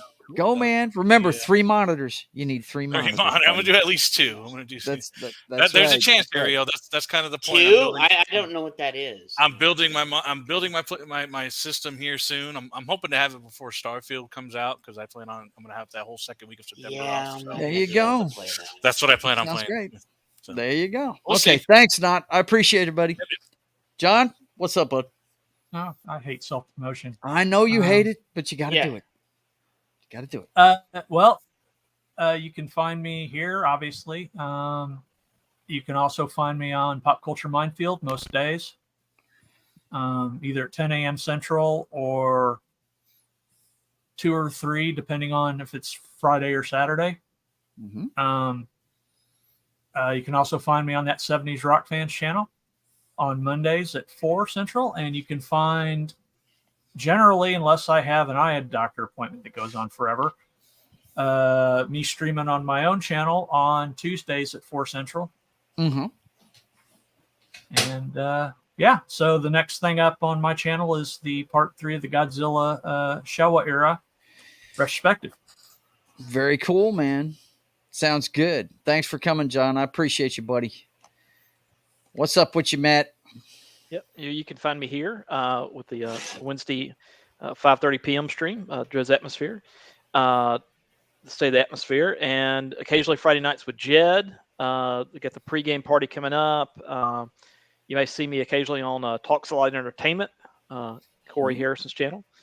And that's pretty much it. And you can find Eric Bieniemy figuring out why the Commandos haven't won a Super Bowl in over 30 years. By figuring out that just they're yelling. soft. SAWFT soft. Yeah. Yes. It's too funny, man. It's too funny. If you guys don't know what we're talking about, we are all big football fans. And Eric Bieniemy has been named the offensive coordinator of the Commandos. I'm not calling them the Commanders because you can't have a team of nothing but Commanders. You can't do that. I'm going to call them the Commandos from here till eternity actually probably till next year when the new owners change the name, which I'm hoping they go to the Warriors. I will only call them the Redskins. There is a group, that the head of them is the, Native Americans. Weren't they the Redskins? Mm-hmm. And they're petitioning. There is a petition out there led by this group to get the Redskins name back. They need to. And they are Native Americans that want it. Yeah. Yeah. That's the funny thing. That's the Native Americans. That's what's unbelievable. Put Aunt Jemima back on the bottle. Damn it. Damn it, son. What the hell's wrong with you? But anyway, yeah, if you don't know about this story, Eric Uncle Bieniemy, Ben, Yeah. Eric Bieniemy is one of those old school tough guy coaches, and he treats them like men and tells them when they're screwing up and lights them up, and they just don't understand. Well, let's just hope that they don't collapse like the Pac-12. Okay, so right. Okay, Jed, what you got coming up, buddy? Well, tonight we're doing part 10 of KOTOR, where Yeah. me and Joe yell at each other for like 2 hours. Yeah. and I've learned my lesson about saving. Damn it. I lost half the show last time because of it. Dude, but he I went, impressed them. Because he when I went got through an hour and a half without saving. I'm like, what the fuck? I Yeah. thought you were saving. but tell him whenever I confronted Jahani, Yeah. I didn't kill him. Yeah, you didn't kill her. Right? So. Didn't kill her. Right? Got past Me that. and Low Spec thought you were going to kill her. So. Yeah. Mm-hmm. A couple others did too. They were wagering that I was going to kill her, and I didn't do it. Yeah. Yep. So next up for you we need is a bingo card for like when we do KOTOR, so people can like put the thing down. That'd be funny as fuck. Just don't drink every time we do the same thing over and over again, because just, you will die of alcohol poisoning. Yeah. Next up for you is Friday. Tell them about it. I may not do Friday because on Saturday I gotta get That's up at right. like 7 o'clock, maybe 7 o'clock in the morning to go with Biggles to the anime gaming convention that's here in Phoenix. So yeah, those of you in the Phoenix area, definitely go check out Jed and his boys. They're going to be at a comic. Static may be there convention. too. So Very cool. We got a bunch of YouTubers, and if you want to meet me or Biggles or some of the other guys, come over to the anime. It's downtown Phoenix. If you want to meet us, we're gonna have like a small meetup. So okay. Well, if you don't do Friday, let me ask you this: how did you like doing the first hour on YouTube and then doing the rest of the show on Rumble? Well, yeah, we just talked about Xbox Live, didn't we? Like I didn't see the first hour. We did enter the things, and then we hopped into about how they were changing Xbox Live Gold to Game Pass and shit, and then I think that's basically what we talked about for an hour, which was weird because we just talked about Xbox for an hour. Yeah. And then we moved over, and then all hell broke loose. Yeah. Well, that's Rumble. That's what it does to people, man. Yeah. You can do whatever you want over there. And not worry John was there. Look at that smile. Yeah. I think Matt was there too. Yeah. Cool. It kind of got wild over there. Well, are you going to try that again when you do the show again? Yeah, it's like sometimes I'm always going to stream over there, but I don't. Well, if tonight's stream was any indication, with what you gave me to put on the screen, we might want to. I might want to do that with this show before I put any of your stuff on. There's a PG version, and then there's the regular version, and I was like, I thought I got the PG. Who knows? Yeah. So, see, that was back in All right. Well, listen. Thanks for coming, Jed. I appreciate you being here. Ariel says, I think I'm on Wookiees on Sundays too. So yeah. And then did you ever make it on this Sunday? Oh no, I had internet issues last Sunday. Okay. Yeah. So because I was out of town and at a friend's house, and I was watching it, and I didn't see it.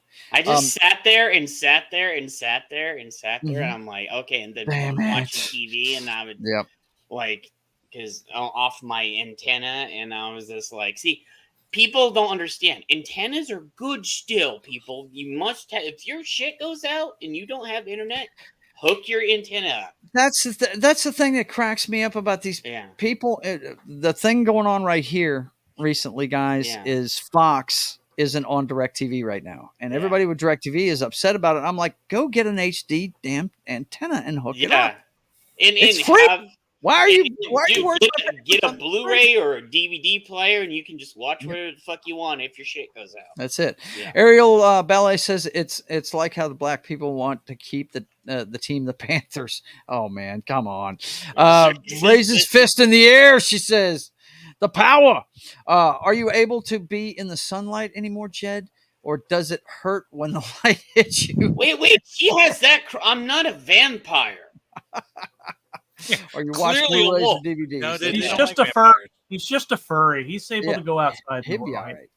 Although in Phoenix, you may not want to get hit by the sunlight this time of year. Right? Because it's God almighty. Nobody wanted to get hit by it. Dude. No, I'm used to it. I got to go out in it Saturday. All right, guys. You're watching State of the Atmosphere, where we talk about all the pop culture stuff. We didn't get to the video games, but we'll get back to it next week. But I don't know about you guys, but I had a fun time torching Hollywood and doing stuff ourselves, man. It sounded like we got some good movies fixing to be made. We'll do this again next week at 5:30 p.m. Central Time on Wednesday. And then, of course, later on tonight, you can watch me do the 10th part of Knights of the Old Republic on Papa Joe Gamer after dark at 10 p.m. Central Time. And then, of course, on Thursdays, it's The Brothers Hack the Matrix, the headline-driven show where me and my brother pull back the curtain on the matrix of today's headlines and tell you what's really going on behind the scenes. And we'll do that at 6 p.m. tomorrow night, and that's every Thursday night. And then, of course, on Saturdays, you can watch me draw the comic book I'm always talking about, Sketching the Privateer. We're still working on the cover. We're doing all the details now. And it's looking good, man. I'm liking what I'm putting together, man. You guys are going to dig it when I get this thing together. It's just going to take me a while because I got a 40-hour-a-week job, and I've got other things. So it's going to take a little while, but you know what? When it's done, you guys are going to enjoy it. And then, of course, I'll be on Military Monday with Morning Coffee with Gary, and we're doing The Last Samurai. We didn't get to do it this week because we had a little sickness in the family, but that's all right. They're back up and running over there on Pop Culture Minefield and KGRA Radio, and we'll be on at 10 a.m. Central Time on Monday, and then I believe we're doing Genesis this week, aren't we, John? Yeah. On yes, that 70s rock fan, the history of the band Genesis. He doesn't have a thumbnail for it yet. Yep. If you haven't seen the SCTV show we did, Second City Television, it was a lot of fun. Genesis was weird starting out. Genesis was weird starting out. Their lead singer is Peter Gabriel. Look up weird in the dictionary, and his picture is right there. Yeah. But anyway, that 70s rock fan show is on 4 p.m. Central Time every Monday evening. It's usually called It's Only Talk and Roll, and that is my schedule. And also I do another video game show on Tuesdays, usually playing DCUO, but I try and mix it up on that one. I haven't decided what I'm going to play this week. I want to try and get my fun time last night. We made a new character. Yeah, we did. I had everybody that was on help me make a new character, and I think it's Red Mortem is the name of the character, right? And she's a Red Lantern villain. So you should go check that out. We had a lot of fun making that character. It's pretty cool. And I got her off the ship. That was the second hour of the show last night. But anyway, and by the way, I saw Sears last night. He actually got on the stream and I saw his face. And he was nothing like what I thought he would look like. He looks like a linebacker. He looks like he could go out there and beat somebody's ass, man. Sears, of all people. You know what I'm talking about? He's a big old teddy bear. He looked like he'd bust you up, man. He's really cool. I was so shocked to see. I thought he'd have an avatar up, and he got on camera, man. And he had a ball running with us. So, but anyway, you guys, I hope you enjoyed it. You guys definitely head over to Rumble and give me a follow over there. I need plenty of followers on that one. Subscribe to the channel, comment, do all that stuff, interact with the channels of all these guys that are on here, especially Jed and Das Wolf, and they have channels where they do content themselves. So definitely go give them subscribes and comments and all that good stuff. And Ariel says, until next time, everyone, stay out of trouble or don't get caught. You have a choice. Stay out of trouble or don't get caught. And like I always tell you, I want to thank you for being here. And until I see you again, you guys keep on keeping on. God bless.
Listen, Tom Holland is such an underrated actor.